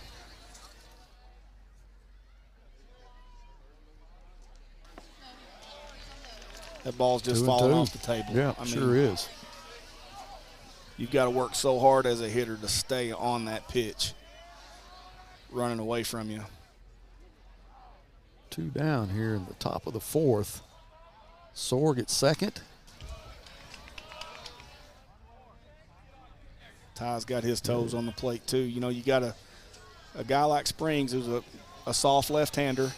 It's going to make you really stay on. The ball's running away from you. It makes you change your approach a little bit. Makes you stand somewhere in the box you're not normally close to or used to standing. Give yourself a chance and make these guys stay on the pitch. There you go. Right there. Struck him out. So that's going to end that half of the inning. The Bears down 4-3. And we will take a break and come back with the bottom of the 4th inning right after this. Stay with us. Hi, this is Ricky Smith, head basketball coach for the Northside Lady Bears. I dial 782-8940. That's 782-8940. This is Northside head basketball coach Eric Burnett. I call 782-8940. That's 782-8940. What a great time of the year. It's also a great time to take advantage of York factory rebates on high-efficiency HVAC products. Give us a call at 782-8940. That's 782-8940. You're in business to do business, not paperwork. That's where the skills of Potts & Company certified public accountants can help you succeed. Trust the experienced professionals of Potts & Company for tax preparation, bookkeeping, and other business services. Using QuickBooks for your operations? They're QuickBooks experts. The Potts & Company team can help you establish, organize, and optimize your QuickBooks for utmost effectiveness. Visit pottscpa.com to learn more. Welcome back to Grizzly Field. Mavs score 1 in the top of the 4th to take the leads, 4-3 now. Our guest is Dr. Terry Morawski, our superintendent. Dr. Morawski, who are you for? I'm for baseball today. Are you? Yeah. We're having a good one. We knew that it would probably be like this, be this close. But both teams come in at 3-5. And like Coach said, man, you just throw the records at it. Doesn't matter if one's undefeated and one can't win. It's going to be a good game. Yeah, it's been really competitive, what I've seen so far. So pretty impressive. So give us the State of the Union. How is everything? Things are good. So wrapping up another school year here. So well, it went by fast, didn't it? Yeah, doesn't it? Doesn't it? It does. Now, we've got a combine coming up on May the 8th, which will be on a Monday. And Northside and Southside both will have kids in that. They'll do it at Northside, the Activity Center. That's going to be fun to watch. But it just tells you, man, football, you blink and it's going to be here. I know. Loving this weather tonight. Oh, it's beautiful out here.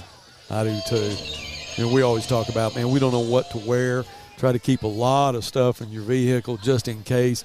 And today it just happened to be, something you might want to get some shorts or short sleeve stuff. But yes, it is beautiful. We're sure glad to have it. We're going to have another one tomorrow. looks like. And we'll play at Maverick Field tomorrow. Excited to see that.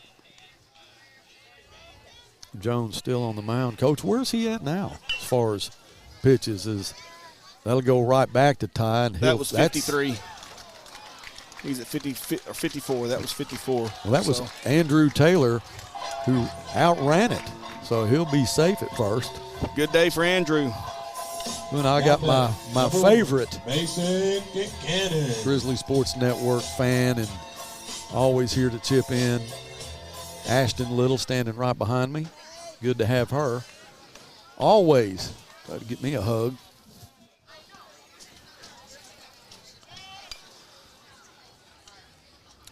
It is Mason Kincannon. Boy, if anybody can outrun a bunt, it's that kid. It would be, yeah. Mason, who plays second base. You can see, over the last couple of ball games, you can see the identity forming a little bit offensively for us.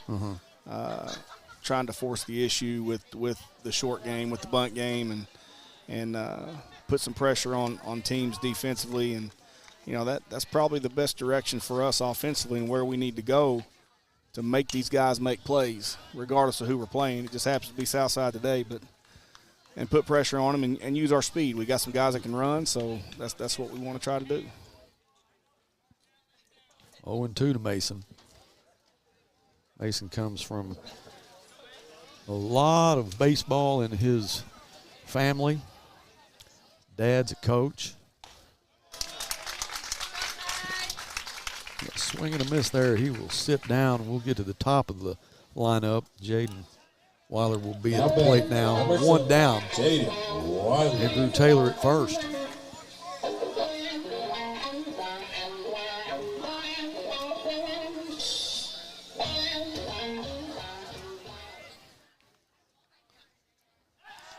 Dr. Morawski, that sounded like you playing the guitar right there. Should bring it out here some night. We can. You musically inclined? A little bit, yeah. A little bit. I like to play guitar, so it just completely bypassed me. And I love music, but have never had. Just a listener, huh? Just a listener, but I do love it. Just can't play it, can't sing it. And I've been told that on a number of occasions. Yeah. Nobody asked me to sing twice, but I like to play guitar, so it's fun.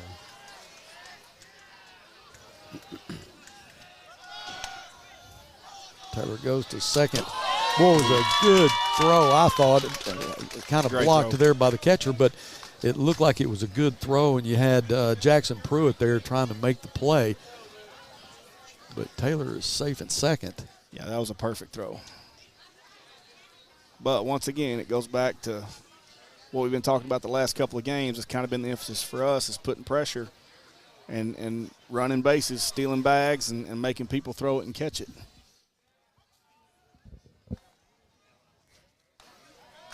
Weiler with a swing and a miss. 1-2 now.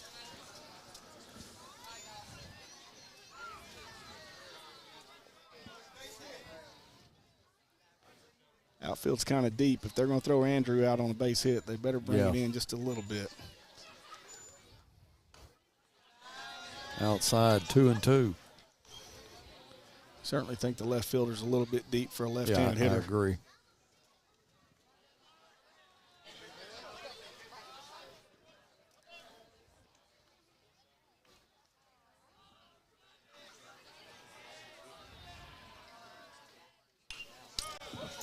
Gonna charge that one. Still 2-2. Andrew Taylor would love to get a shot out between right and center. Try to get this game back to even. Kind of see where Ty Jones's velocity is right now. Here he is right at 60 pitches into it and coming back off of a little bit of an injury like we talked about before. Curveball. Pop that one up, and that's the one that's going to get in between the net and the roof.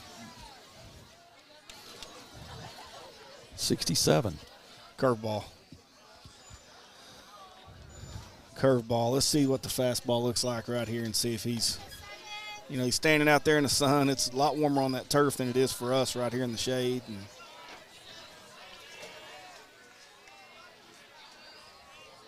That can wear you down a little bit. Yeah, he's getting a little tired. Typical, though. I mean, that's just part of it. He's sitting about 80, 81 right now. Weiler doing a good job fighting off some of these pitches, too. Yeah, 2 and 2. He's got a great at bat going right here. What's he seen? 7 pitches, I think. It's 1 down for the Bears. Well, a good lick here could tie this one up.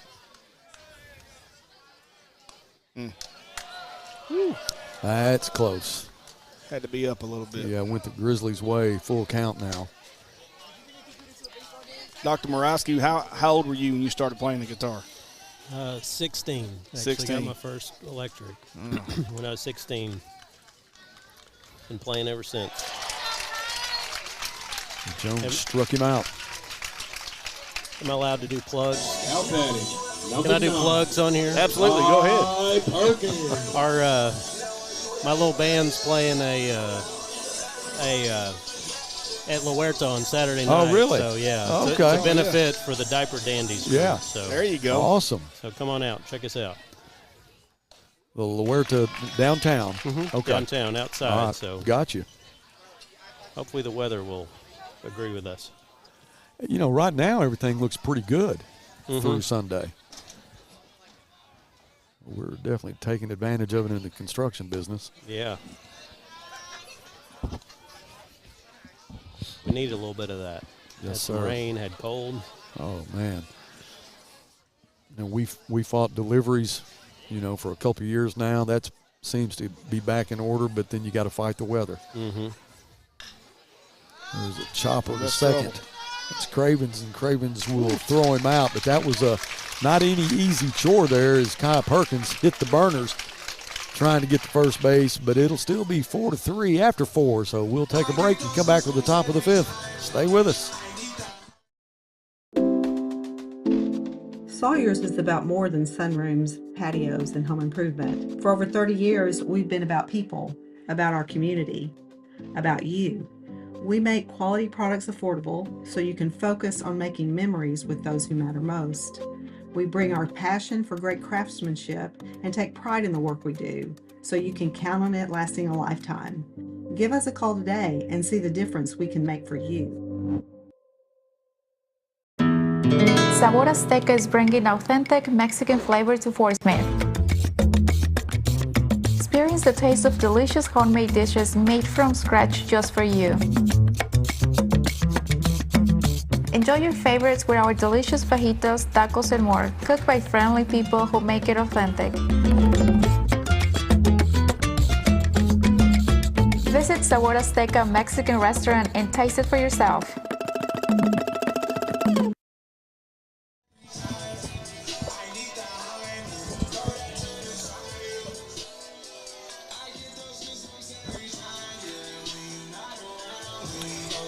All right, welcome back.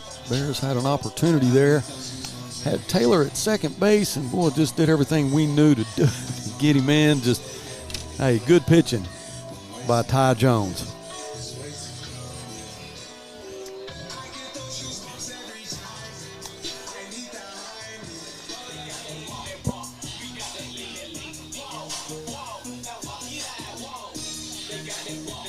Dr. Morawski, we have a softball game going on down the street. I just came from there. Oh, did you? I was going to say, man, you got to make the rounds. Yeah, I do. It was pretty close over there as well. So okay. Good We're games talking about tonight. The Battle of Rogers Avenue there with the Lady Mavs and the Lady Bears. Yep. Practically walk back and forth here. This is Duncan Cravens at the plate. Duncan, who really has had the Sports Center moment so far today, as he hit a gapper all the way to the fence, scored 3, and just took a pitch there to the side. He'll be at first base. Oh, our AD is here now, Michael Beaumont. Got all the dignitaries. Man, does it get any better than this? Yeah. Now batting, number 15, Ben Beelan.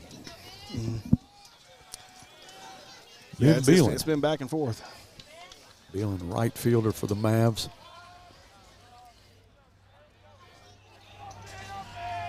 He shows bunt, lays it down the third baseline. It will go foul. Was that a Mets game that they hit those foul balls that it looked, and they let it go as far as it could go, and it stayed fair the whole time? Yeah, I mean, it was just hanging on the line. Yeah, and it had like back-to-back. Yeah, that's crazy. One was, I think, was a bunt. The other one was just a chopper, and they thought it was going to go foul. Ended up being a game changer for sure. Yeah. 2 hits. It's tough, when somebody lays down a good bunt like that and it's just in the right spot. You got to make a decision whether or not you're going to do or die and make the play or let it roll out and hope it goes foul. And sometimes you just don't get that bounce or get that roll.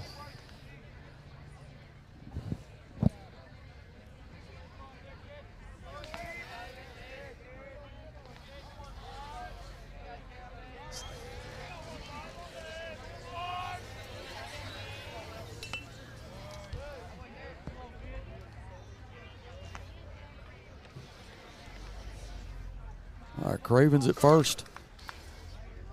No outs. Both teams fifth. Both teams playing the percentages a lot, Buzz. Yep. I mean, a lot of short game action is happening here with trying to get the ball down and move runners. And 1-run game, you get to that midway or halfway point, we're late in the ball game, and that's when things start kind of unfolding a little bit.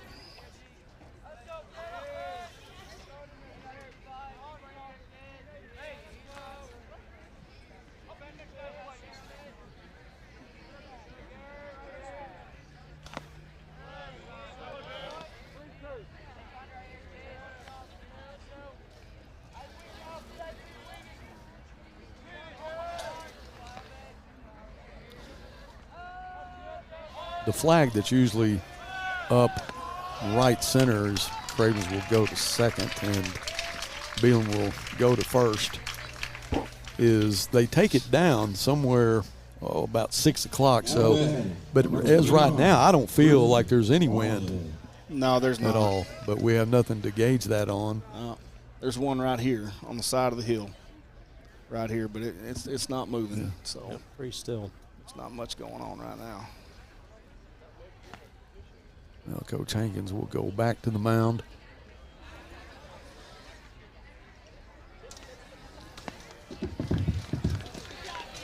So Garrett Springs will go to the dugout. We'll have a new pitcher.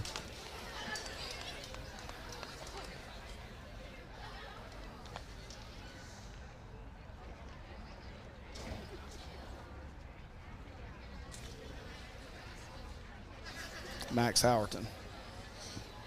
Yeah, I've been impressed with Max this year. Yeah, he's really throwing the ball well. No, he came in a situation against har-ber, which was a extremely tough situation, and got us out of it. Mm-hmm. Yeah, he's going to fill it up. He's going to throw a lot of strikes. He's going to give your defense a chance to play, make plays behind them. And we talk about both teams being 3-5 in conference. Southside has beat Bentonville twice. They lost to Bentonville West twice, split with Springdale, lost to Heritage twice. We split with Bentonville, beat har-ber twice, lost to Fayetteville twice, and Rogers twice. So both of us 3-5 wins right now are a premium. They are. There's a lot of parity in the league. Yeah. There's a lot of, pretty much anybody can beat anybody on any given day, and it's a matter of who you catch on the mound, who you face, and who you throw at the same time, and all that stuff. So, but yeah, there's a lot of back and forth going on right now. It's a tough league day in and day out, and you got to bring your A game, no doubt about it. Well, as Howerton gets warmed up, Griffin Wandell, the DH, will be up for the Mavs.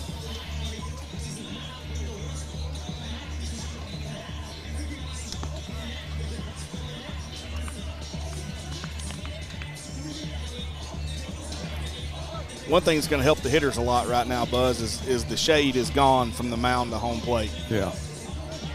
The shade and the sunshine where it blends and separates, all that kind of stuff. It's gone. You got full shade right now, so it's going to be a little bit easier to pick up the baseball Where it's tough is Outfield.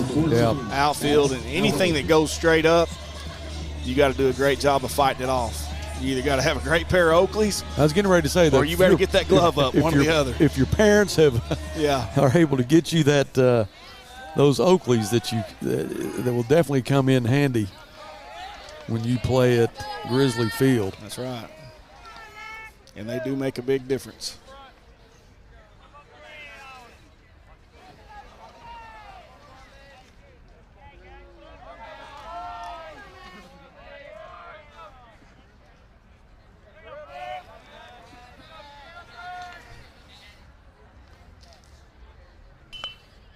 Got it. Well, what a great play by Jaden Duggar. Got a big jump on that. So runner still at first and second, now one down. That's a big out right there. I was getting ready to say, too, is with us charging early, with Duggar coming in pretty much at the halfway point on the baseline, be careful of the slash right there of him pulling it back and trying to drive one right down our throat with us charging.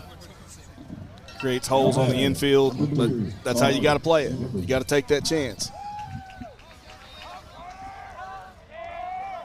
All right, this is Carter Zimmerman.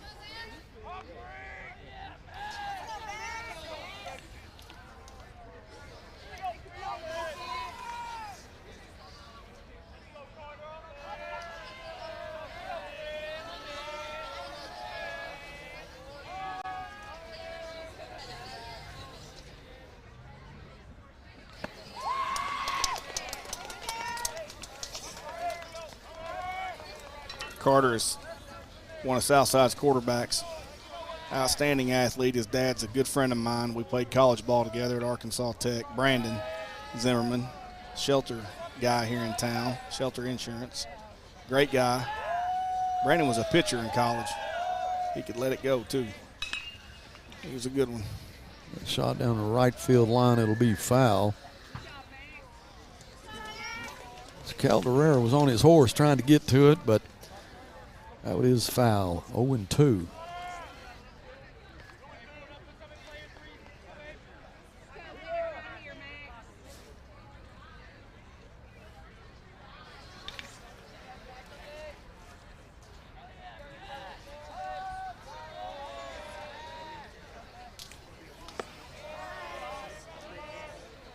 Dr. Morawski, how long has your band been together?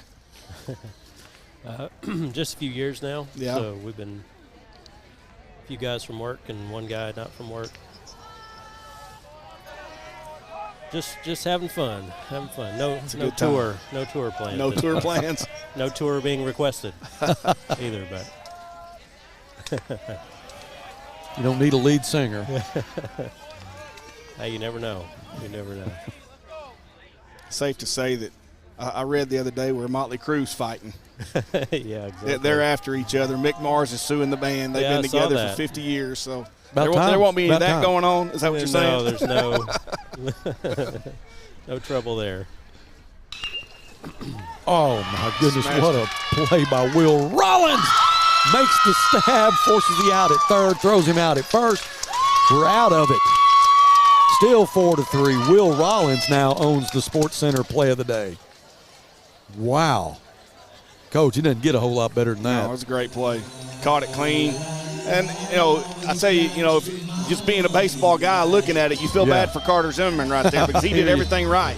I mean, he smashed it, barreled it up. He's running back to he's running back to his dugout saying, "You got to be kidding me." That's right. He's thinking double right here. When he hit it, he's thinking double down the line. And in all reality, the odds say it should have been. And Will makes a great backhand play, steps on the bag and throws it across for a double play. And outstanding. And hey, games like this, you got to have big plays like that. Both teams are going to have, they're going to make a big play or two somewhere along the line, and that was one of ours right there. That's a great play by Will Rollins. Well, after 4.5, it's 4-3. And who else should come up but Will Rollins? Why not? Jack it out of here. Just jack it out of here. Strike while the iron's hot, right? You calling it? I tell you what, and he has the capability of doing it. He's got a strong bat, but I'm sure that, he would take a walk or a base hit. Okay. Just a base runner in general would be good. Just have a base runner in general. Down 1 run. You got 9 more outs. You got 9 more shots at it offensively, so you got to make them all count when you're down a run. No doubt about it.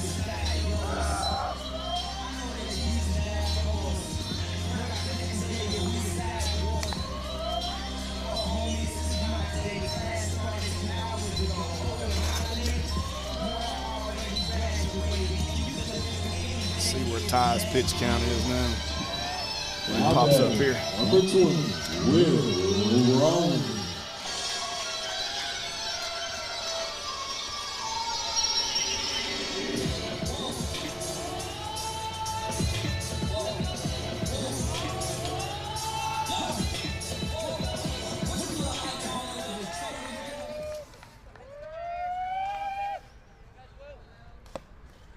Curveball to start it. Good pitch.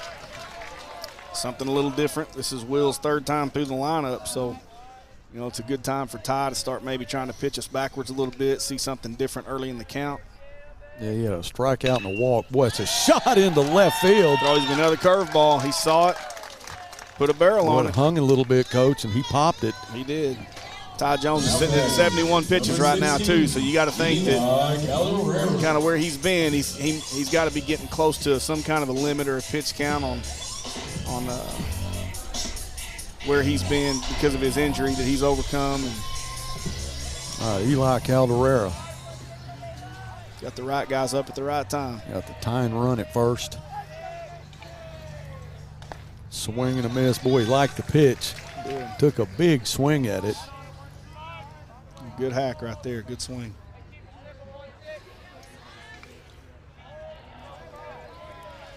The more you swing at it, the more you're going to get your timing down. There's nothing wrong with turning it loose early.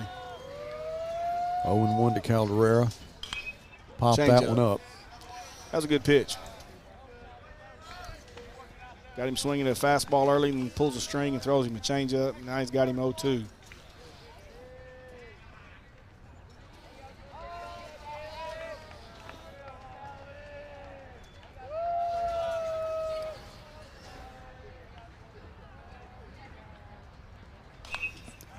Another foul ball. Still 0-2. You know, I've said this probably every time that we've done some kind of a broadcast buzz, but over the last 3 years watching Eli play and watching him in the spring and in the summer in American Legion ball this past summer, he's probably got more hits with 2 strikes than any kid I've seen in a long time. He does a great job with a 2-strike approach. See him getting off the knob right there and shortening up his swing and really letting the ball travel. He's gotten a ton of hits over his high school and Legion career with 2 strikes. And he's really versatile in the field, too. Yeah, he can play anywhere. He can play a lot of Yeah. positions. He can play anywhere. Swing and a miss. 1 down. Max Howerton now. He'll come to the plate with 1 down. Rollins at first. The best thing about Eli right now is he's going to get another shot at it. We're in the bottom of the 5th. We got 8 outs left in this thing, so he's going to come back up. He's going to get another shot at this thing. Howerton with a shot that could be trouble. No, it's going to be foul.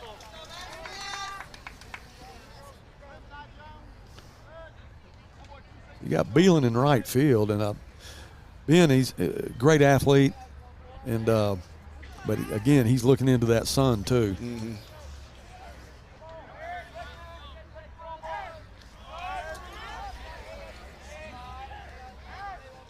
Yeah, he's looking right into it. You can see those guys have got their gloves up before the ball's even thrown. 1-1 now.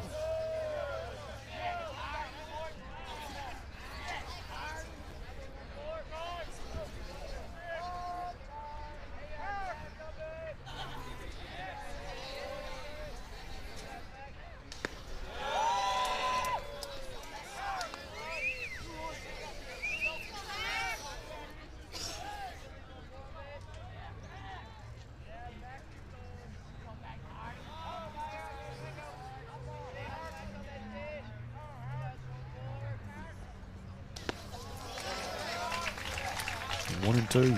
Dr. Morawski, Right, what's the 2-2. latest on facilities and construction and anything that we got going on around the district?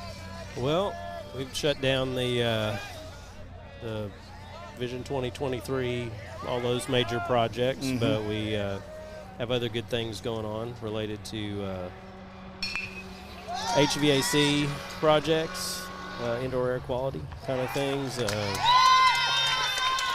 Just a multitude of different things going on throughout the district. So not a little smaller scale this time around. Right. But still good things.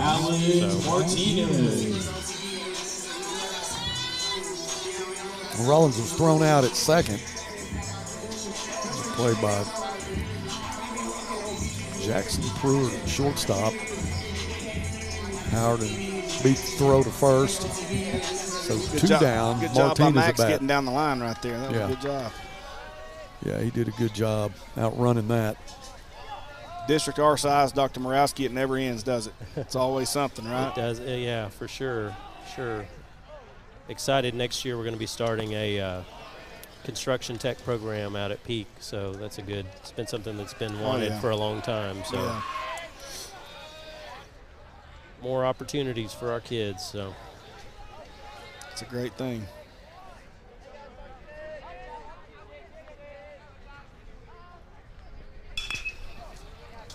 There's a hit to third. That'll be Mitchell. Force out at second. So after the hit from Will Rollins, we couldn't advance him. So after 5, 4-3, Mavs up by 1. We'll take a break. We'll come back at the top of the 6th after this. Stay with us.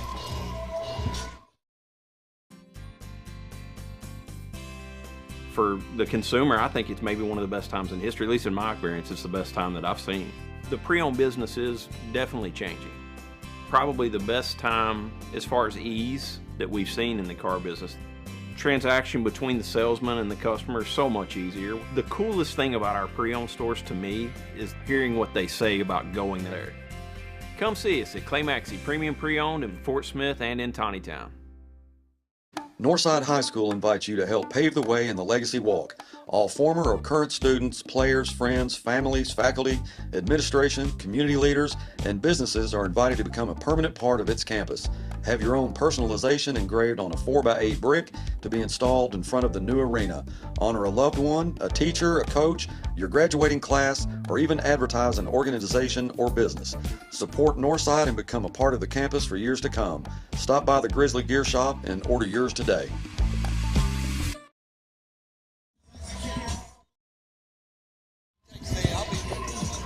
You coming back?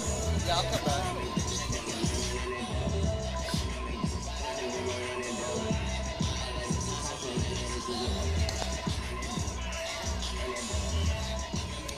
Welcome back to Grizzly Field. Mavs up 4-3. Enjoyed our visit with Dr. Morawski, our superintendent. I'd like to find out what all's going on. I didn't realize that he had a band. They're going to be playing at Lahuerta. Did he say Saturday night? Saturday night, yeah. Now, I didn't know he had a band like on the side, but we watched him at the beginning of the school year at our professional development. We had the district over at Northside, all the teachers, and came to the arena, and all of the teachers and administrators throughout the district who are musically inclined and play an instrument or sing or something like that. Were you in that? Oh, no. I was kicked out. But you're a music lover, too. Oh, I am like a music me. lover, no doubt. Will he get to it? Did he make the catch? Did it go over? I think that goodness. deflected off his glove and went over the fence. Great effort by Jaden trying to get there. Jaden Wheeler all the way to the fence. It looked like he almost, if he didn't make the catch, he was close. Yeah, he was close. Weiler can run now. He can run. Back to the top of the lineup, Seb Allen.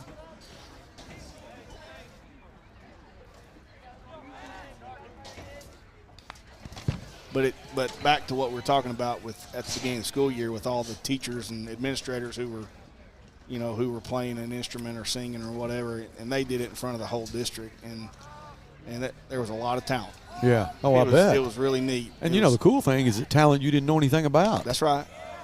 just like that right there. Yeah. I sit out there, and there he is. That's so playing wild. electric guitar, and I mean, playing some solos. And Right. I was like, yeah, he's done that before.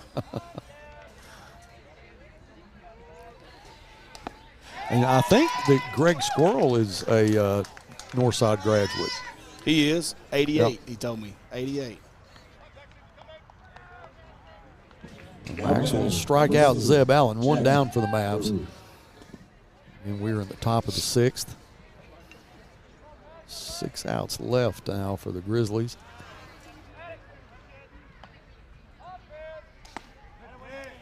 Nice pitch from Max.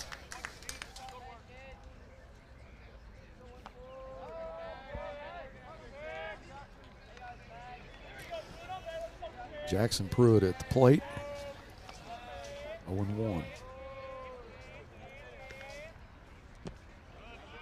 Good little curveball from Max. He's got it. Gets on top of that, throws through the baseball and spins it. He's got some good action on that. He can pitch off of that and then mix in the fastball. Speeds his fastball up a little bit, you know, plays with their eyes and changes speeds.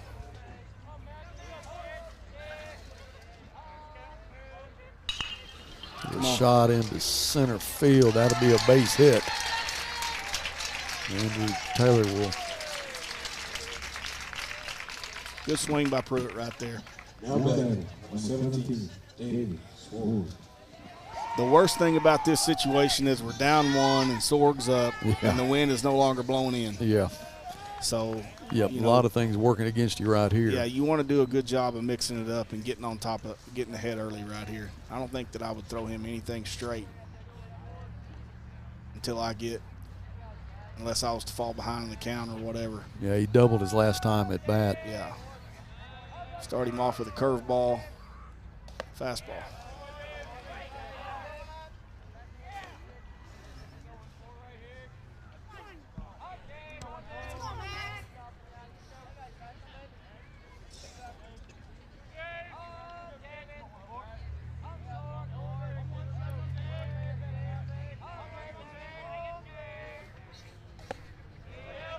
2-0 to David Sorg.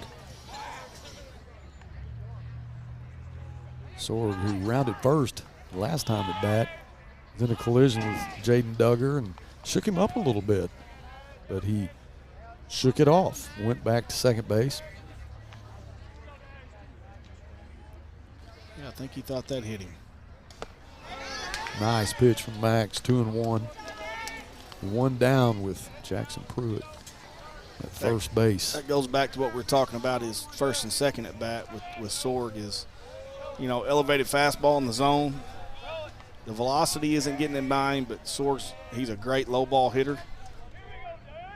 It's a little tougher for him to catch up to a ball at the top of the zone. It's not necessarily the velocity, but the location of the pitch that got by him right there. You know, the only good thing is, I mean, he's definitely a good pull hitter, but it's, what, 385 to right center. Yeah, and he's got it in him. Yeah, he can no definitely, doubt about it. He can definitely hit it that far. Yeah. But that is the longest point in the field.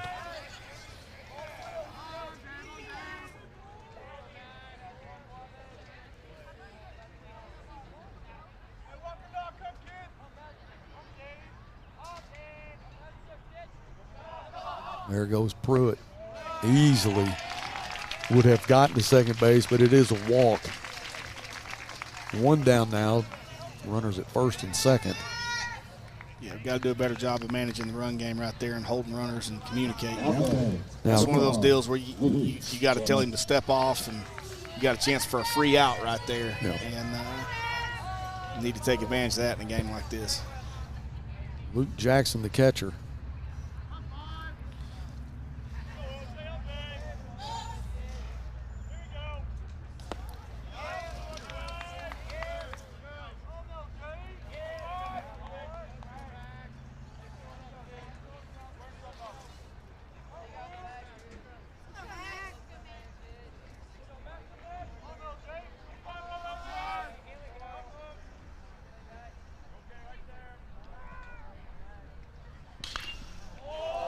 Well, there's a hard hit ball, gone. and that is out of here. Well, you can tell by Eli Calderera, he's trying to get in position to make the catch, but when they're looking up and they get to the fence, it's not good news.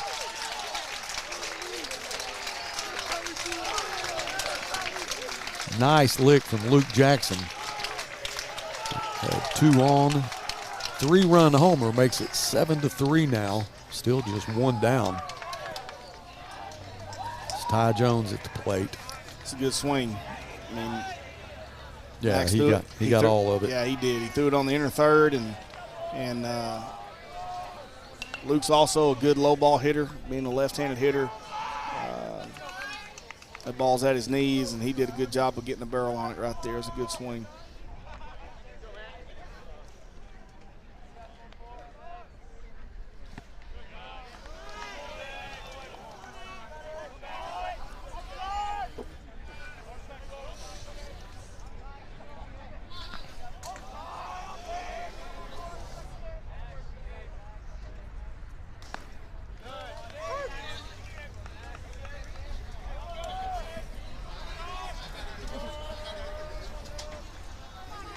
Now the Grizzlies still have 6 outs.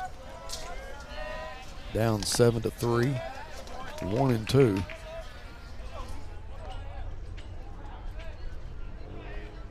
Check that, he strikes out. 2 down now.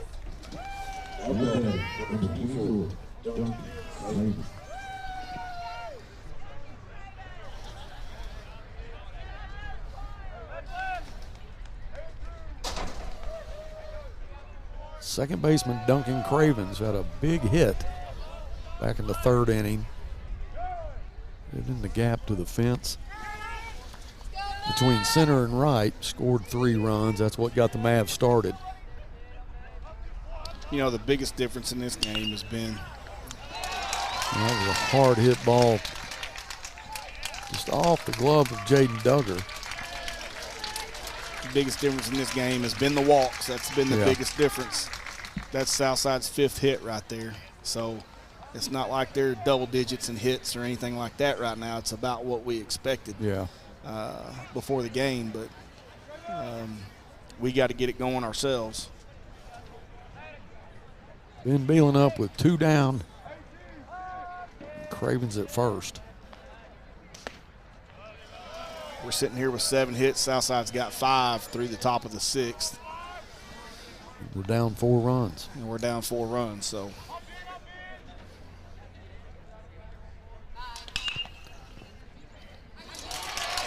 Just off the glove of Will Rollins. So Cravens goes to second. Beelan will go to first.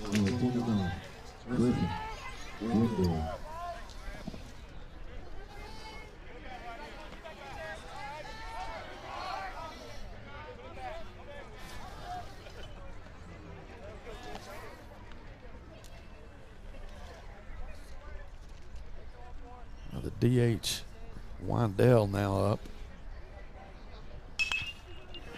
And that's a hit into right field. And that will score Cravens. Will it? Let's see what the call is. He got him. I spoke too soon. Great throw from Calderera. Martinez in position, makes the play. So the Bears down 4 as we'll go into the bottom of the 6th. It looked like Cravens was going to be able to score easily, but what a great throw. Eli Calderera. Coach, let's take a 30-second break. We'll be back with the bottom of the 6th after this.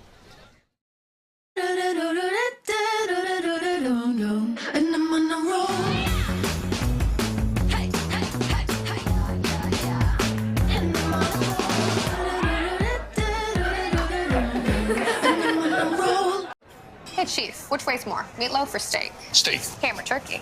Ham. Mac and cheese or cookies? Mac and cheese easily. Let's go weigh him and find out. Okay. A pound of carrot cake or a pound of ice cream? Nice try, rookie. I almost had you. Not even close.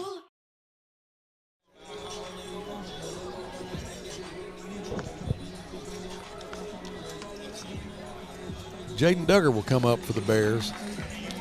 Got to get something going right here. We're down 4 in the Battle of Rogers Avenue as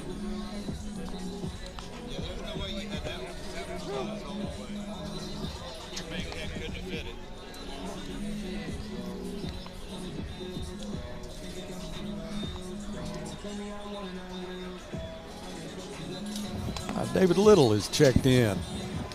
Retired offensive line coach for the Grizzlies and head softball coach. Coach Frazier's going to give up his seat. Respect my elders, bud. He is going to give up his seat. I respect my elders. That's the deal. Well, give you a quick softball update. It looks like the Lady Bears have gone up 9-8 in the top of the 8th with 2 outs and bases loaded. Yeah, there we go. Great game. Go Lady Bears. Sword will try to chase it down, but it'll be out of play. That home run, Buzz, that was a dagger. You know, when you're down by 1, you know, you feel like it's still a ball game, but now it's an uphill battle. Yeah, it's one thing to hit a home run, but it's another thing to hit a 3-run home run. But Luke Jackson got all that one. Boy, he turned on it, and you watched Eli Calderera trying to get position on it. And like I said earlier, when they get to the fence and they're still looking up. Yeah, that ball would have been out of a lot of stadiums. Yeah. Oh, yeah, it was legit. Yeah. It was a bomb. Yeah. No doubt about it. You know the old saying, Coach Little, walks and 3-run bombs change the game. That's right. That's right. They changed the game. Kind of what we're fighting today, the way this game is kind of unfolded. And you had David Sorg up right before that, and he's a left-hander that's capable of doing just what Luke Jackson did. And Jackson comes up out of the 4-hole and jacks it out of here as Jaden Duggar strikes out. Number 18, Andrew Taylor. Andrew Taylor, this young buck has had a good day today. And what'd you say? He's just a sophomore? Just a sophomore, yeah. Oh, Ty Jones, I've been really impressed with him. He's gone a long way with it. He's got a great breaking ball. He trusts it. And there's one right there. And he stays around the strike zone. Yeah. Where is he on the pitch count now? Pull it up. Because here we are in the bottom of the 6th. He's at 85. So, obviously, he's not being limited. He must be feeling good and be 100%. But now he's coming off an injury? Coming off an injury a few weeks ago, hurt his shoulder, but evidently he's good now. Lady Bears take a 2-run lead, 10-8. Still 2 outs, bases loaded, and top of the 8th. Is there a big crowd over there, too? There's a good crowd, yeah. We've got a great crowd here. This reminds me of our old playing days, doesn't it, Coach Little? Yeah, when I came back over here, you know where I'm parked? I'm parked over at Creekmore Park. Are you really? Yeah. So you had to hustle. There's and that side road right over there, it's all the way to the curve. Well, we'll be at Maverick Field tomorrow. Same time, 5 o'clock. Chased a high one there, but stayed alive.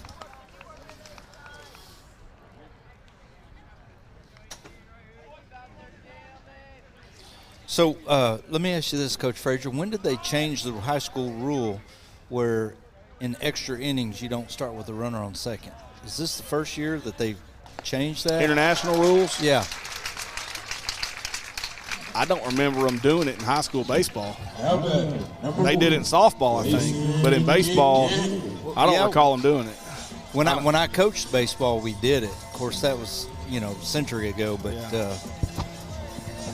they're not doing it in softball now either anymore. Yeah, I don't know. I've never played it that way. I didn't know, but I've been out of it too for a little bit, so.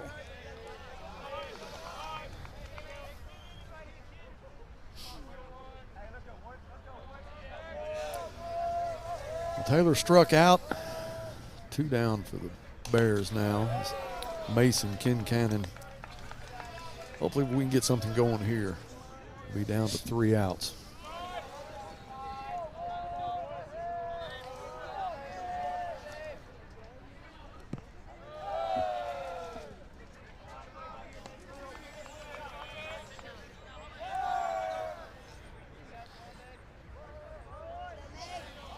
see Ty starting to take a lot of deep breaths, like he's starting to labor a little bit, which anybody when they get up around 90 pitches is going to. Again, what's the limit? 110. 110. 110. And if you're at 108 or 109 and you're in the middle of an at bat with a kid, you can finish the hitter, but then you're done. Right. If you get that high with your pitch count. But I'm thinking this time of the year, you ought to be able to throw 100 pitches. Yeah, you should. You should. It's warming up. Kids are getting in better shape. Here they are at the halfway mark of the season, and you hope nobody ever has to throw 100 pitches, but right. Just from a workload standpoint, throw enough strikes, play good enough defense that you keep 80 to 90 would be a high end, but it happens. You got to charge that one, Coach Little. I know. That came right at me. I flinched. I did it. I do it every time. I see it coming, and I do it every time. I did it. I didn't budge. Did not budge. You didn't see it, Buzz. I saw it. I saw it. I may be just too lazy to budge. Fast twitch isn't twitching. Nothing's twitching. Well, Buzz, I was going to give you an update. The fish are biting, buddy. Well, Coach Fleur was here a little bit early and told us that y'all caught, 31? Well, we cleaned 31. We kept 31? Yeah, we kept 31. Okay. Well, what?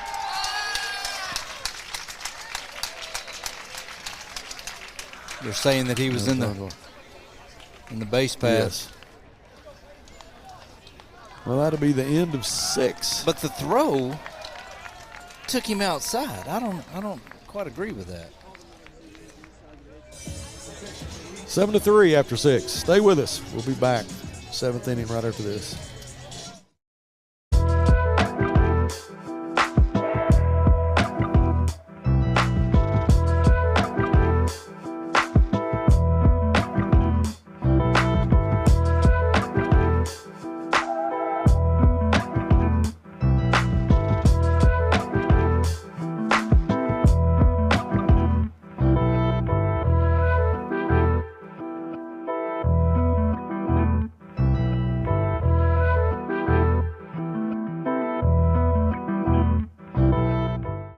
Business to do business, not paperwork. That's where the skills of Potts & Company certified public accountants can help you succeed.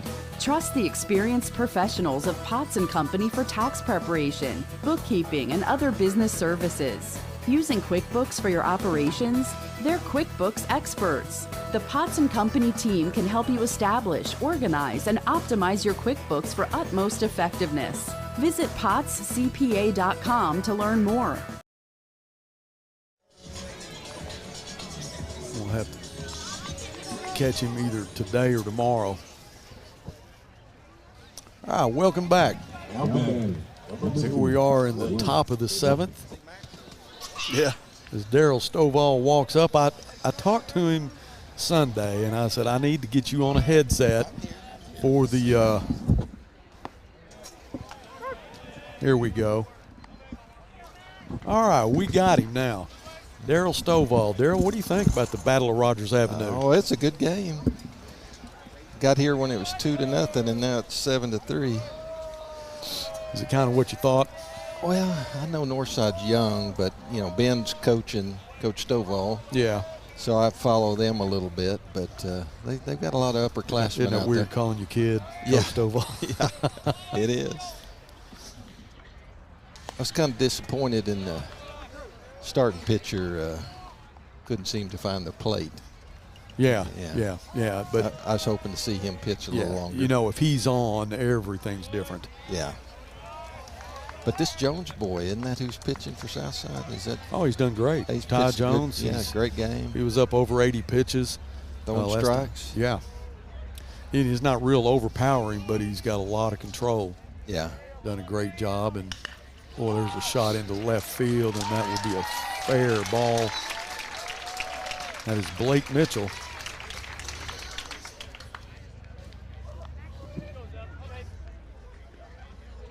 You know, but Southside's, they've done a good job today. Overall, managed the game well.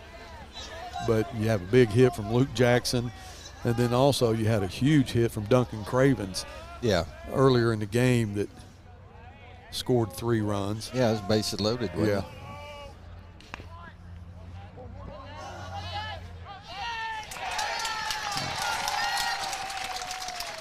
Zeb Allen showed his speed. Lays down a bunt, gets to first. So you got runners at first and second. Yeah, the top of the order, wasn't it? Yeah. Zeb has played center field today, been a good player for the Mavs. Jackson Pruitt, shortstop, made some really good plays today. Now that's Grant's young son, junior. Shows bunt. And I was talking to Grant. I mean, I knew Grant when he was this age, younger. And it's like I blinked. I said, surely that's a younger brother of yours. It's not your son. So, Darryl, what's been going on? Just got a new grandbaby. Spending a lot of time with That's no fun. Yeah, I love it. Oh, my Our goodness. first. It changes your life. Yeah.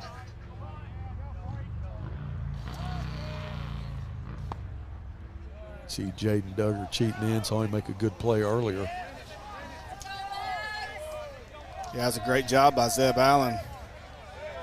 Yeah. Laying down the bunt. We talked about that a while ago, that he's kind of got the total package as far as his offensive skill set. He can really, he's a gap-to-gap guy, got a great swing, can run, can handle the bat with the short game. Oh, a nice hit by Pruitt into the gap. He can run. Well, he can, and he's going to round second, go to third. There'll be a play there, and they got him. But he was showing off those wheels. Had no intention of stopping at second. A well-hit ball in the right center. David Sword comes up now.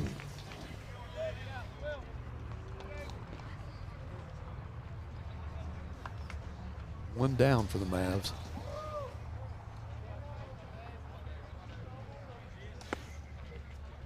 Max throws a strike. Yeah, they've come alive at the plate a little bit today.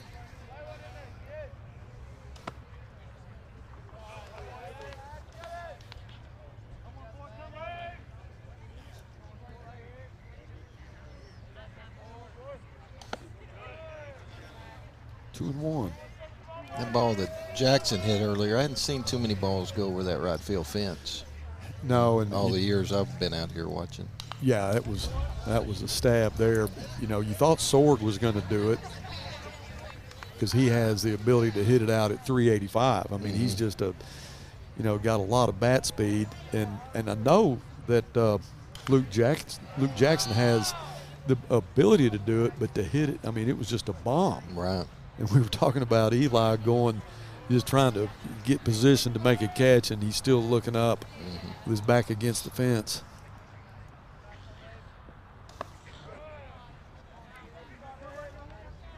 So you got those same two batters up now.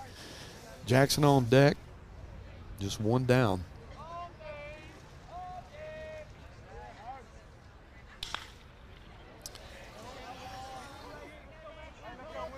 Wouldn't throw it in that spot too many times. No, sir. I wouldn't either. Speaking of bombs, Darryl, how's the golf game? Good. Get to play a lot? Usually average once a week, sometimes twice. Yeah. This week I'll get out twice. Yeah. How about you? No, it doesn't exist right now. I played 2 weeks ago for the first time in 5 months. So really? Yeah. Hey, did you go up to Stonebridge? No, and play I did with not. them? I did not. But I heard they had a good time. I heard the course was in pretty good shape. Is it really? Well, when Curry called me that morning and said they were going up Stonebridge and said Solly was going, I said, do me a favor. When you get to 16, oh, my goodness. There we go. Right up the middle.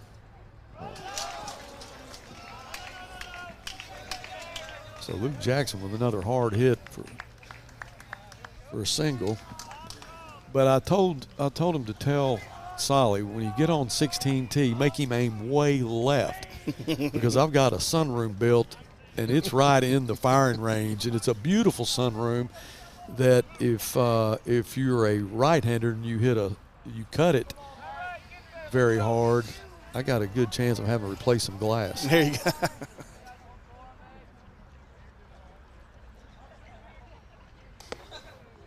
I don't think Solid won't have to pay for that. Yeah, I would definitely be sending him a bill. I wouldn't try to collect it in person, but I'd send him a bill.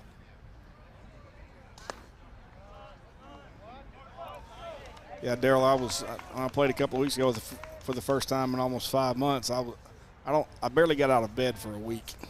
I was so sore. Oh, I imagine. Well, you take a cut at it too. I was so sore. Not like I used to, but it still about beat me down. I've played one time probably in the last 4 or 5 years, and that was in Coach Hankins' tournament this year out at Ben Guerin. Tell you how long it's been since I played. I'd never played that 9. You know, they only had 18 holes when I was playing. Yeah. Oh, silo? Uh-huh. So that was all new to me. What's this boy pitching? What's his name? Max Howerton. Pop straight up. Reminds Mason me of the boy that played with Ben. Played shortstop. Had a kind of a weird throwing motion. Come in and pitch. You know, Hank Rogers. Kind of reminds me of Hank. One of my all-time favorite players. Oh, he's great. Hadn't seen him in a long time, I hadn't either. I hadn't seen him in a while. Great player. Yeah.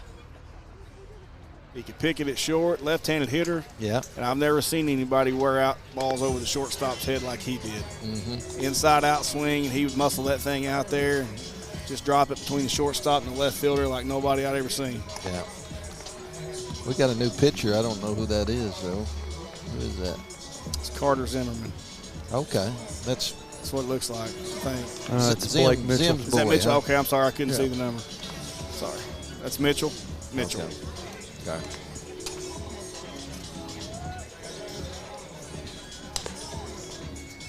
I saw young Zimmerman. I've been going to the 9th grade games. He throws pretty well. Peyton, he yeah, really he's a good player. Yeah.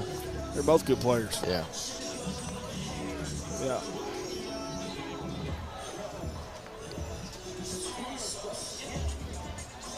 You saw who I was sitting with up there. Mobley. Well, and Gary Taylor. Oh, yeah, I talked to Gary before the game. I couldn't see him from this angle. Yeah. You know, he's got one grandson who plays for Bentonville. Mm-hmm. And then Andrew. Is Andrew just a sophomore? Yeah, Andrew's sophomore. Yeah, he's had a good day today. Yeah. Sure has.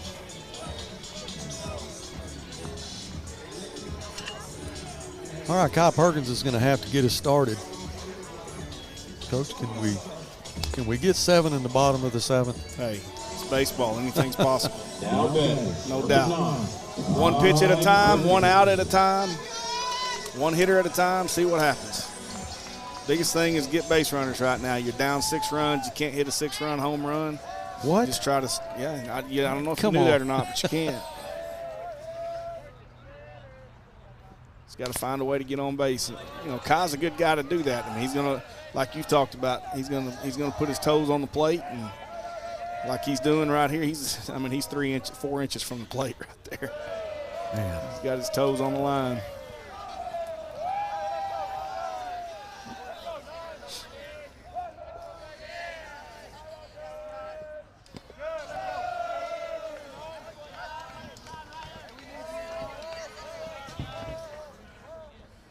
Well, it's been a pretty day.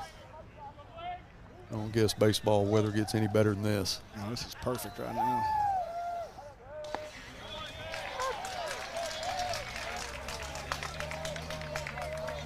What about equipment changes? You know, we talk about kids and are they throwing as hard now? Do they have as much movement now as they did back, 15, 20 years ago? What about the equipment changes? Bats, balls, or everything? How much difference is there now? Well, in the last 25, I don't know much about the balls, but in the last 25 years, the bats they've come full circle. Yeah. 25 years ago, the bats were dangerously hot. Yeah. You know, they were swinging drop fives, which is the difference between the length and the weight. So if it's a 33-inch bat, it's a 28-ounce weight. And kids were just, I mean, it was dangerous for pitchers. You know, upper-level guys were having a hard time gauging who could hit and who couldn't because the bats were so hot.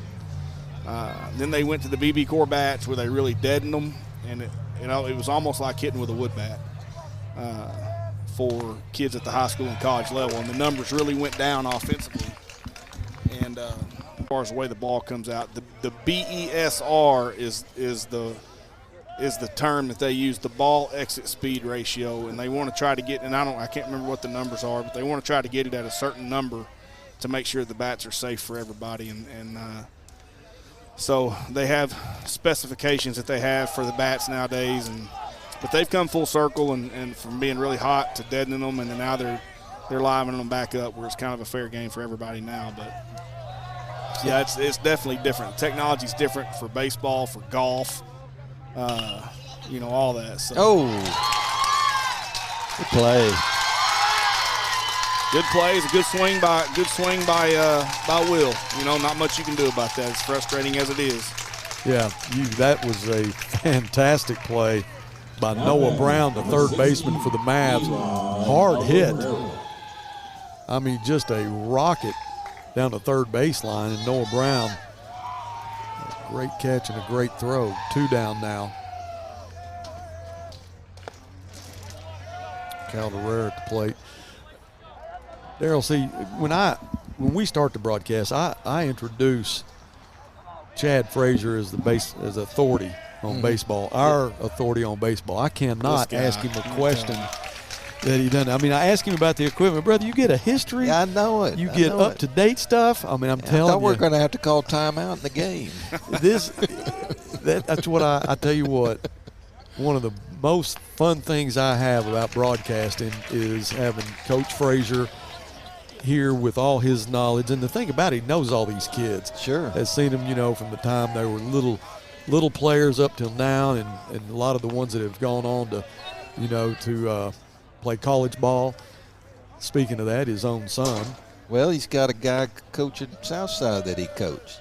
You know, so he's got coaches out there. Ben played for me. Yeah. Ben Stovall. Sure did. Yep, that's pretty amazing. Good player. He overcame a lot of coaching, no doubt. But, I mean, the Grizzly Sports Network is so fortunate to have these guys that, you know, we pay them a lot, though. I mean, that's the thing. Yeah. They get a big check after every game. Actually, Chad gets his before. I mean, he doesn't ever put a headset on until we get right with him. That's right. He's the same as been on the golf course. You better get the bet right or he ain't playing. Right. Pay me now. Pay me now. But then, we got David Little, who does a lot for us in softball, and then is now going to do a lot of football for us. We thought we were going to have him last year doing a lot of football broadcasting, but he got called back to coach the offensive line. Okay. Yeah, we had to do a little bit of recruiting right there and coax him out of a temporary retirement. Did a great job, too, by the way. Really did. Did a great job for 9 years for us. But we also, he does a lot for us on the court in basketball. And then Mike Fallure, who was here just a little while ago, retired head football coach, is on the field with a headset and a wireless mic. And, man, if there's anybody that can compete with us on a broadcast with a guy like him on the field, I'd like to know who it'd be. So we are definitely fortunate to be able to have what we have at the Grizzly Sports Network, along with, Dylan, who's sitting right here. I don't know, Daryl, if you've ever met Dylan, but he's our producer. He's the one that puts all this together. And then if you look out there in the crow's nest, that's Brandon Luckenbaugh on the camera out there. And then behind us to our left, we got Hannah Abbott, which is Dylan's wife. Okay. Newlyweds, and they're fortunate to have her. And then Andy Qualls, his grandfather. So this is a family deal. And Art Rideout comes up. Oh, Art. Hey, Art. He's got his UCA shirt on. Art, who played golf at Northside and Uh-oh. That's hit into right field. That's going to be Ben Beelan. He's going to end it. The Battle of Rogers Avenue is over, and the Mavs are going to win this one 9-3. Appreciate you having me. Daryl, thank you, man. I'll come back again. All right. Earlier in the game, man with the plan right here. Sounds good. All right, well, guys, I wished it had gone a different way, but it didn't. But we're going to play again tomorrow. 5 o'clock, it'll be at Maverick Field. Coach, how do you like these back-to-back conference games? I like it. You know, we talked about it a couple weeks ago. You know, most teams are either playing, you kind of do it one of three ways. You do a doubleheader. You do back-to-back days home and home, or you do, you know, a beginning of the week, end of the week, home and home, and run through the schedule and do a double round robin, you know. But, you know, they've all got their, in a high school season with weather and as short as the season is and as fast as it happens, you know, there's pros and cons to every way to set up the schedule. Right. And, you know, somebody's not going to be happy, or somebody's not going to be not going to have the pitching to do it the way that you want to do it, or, you know, just the ups and downs and the roller coaster ride of setting the schedule and personnel. See you, Daryl. Good to see you, buddy. And, you know, so that you're going to have that no matter what. So the thing about it is, once you set it, the good thing about it is, however you set it, it's fair for everybody. Yeah. You know, and different teams are going to have different strengths and weaknesses when it comes to how you grind through that through the year, and so it is what it is. Probably won't bother Coach Hankins here after the game. We always try to catch him after a win, but I know he'll want to talk to his team. And speaking of that, what is he saying to his team?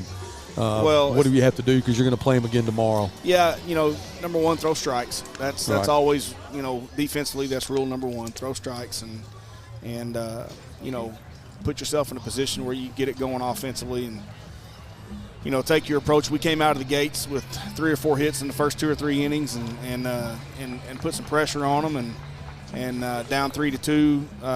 Alex Martinez gets a base hit to tie it up, and 3-3, and then they go up 4-3, and then Luke Jackson hits the big bomb to separate it and puts it at 7-3, and then they strung some hits together. You know, it kind of relaxed them at the plate. They were able to string some hits together and separate and wind up making it a 9-3 ball game. But, you know, he's telling them right now, hey, number one, you got to show up ready to go right out there on the bump. Let's get ready to go and pound strikes and pound the zone and allow guys to play behind you and be productive offensively at the plate. You know, we tried to put some pressure on them with the run game early, and it was good, but just couldn't sustain it. Well, Coach, didn't go our way. But tomorrow we have another shot, and hopefully things go a little bit differently. But like you said, you just got to throw strikes. That's going to be the thing. Hopefully we get off to a better start tomorrow and just stay with it, fundamentally play good baseball. But Mavs were a better team today. It's a great thing about baseball. You get to turn around and play it again tomorrow. That's exactly right. That's the other thing that Coach Hankins is telling them, hey, we got to flush it, move on, get ready to go tomorrow, and tomorrow's a new day. There's still a lot on the line, still a lot to play for. Well, that's going to wrap it up. Hunts Park, Grizzly Field. It is not gone the way we wanted it to go, but like Coach Frazier said, we're going to have another shot tomorrow. And how often do you get to see the Battle of Rogers Avenue 2 days in a row? Thank you to all of our viewers if you were able to tune in, whether you were Grizzly fans or Maverick fans. We're going to be broadcasting again tomorrow. The game will start at 5 o'clock. So until then, I'm Buzz Sawyer alongside my broadcast partner, the Baseball Authority, Chad Frazier, saying so long from Grizzly Field. See you tomorrow.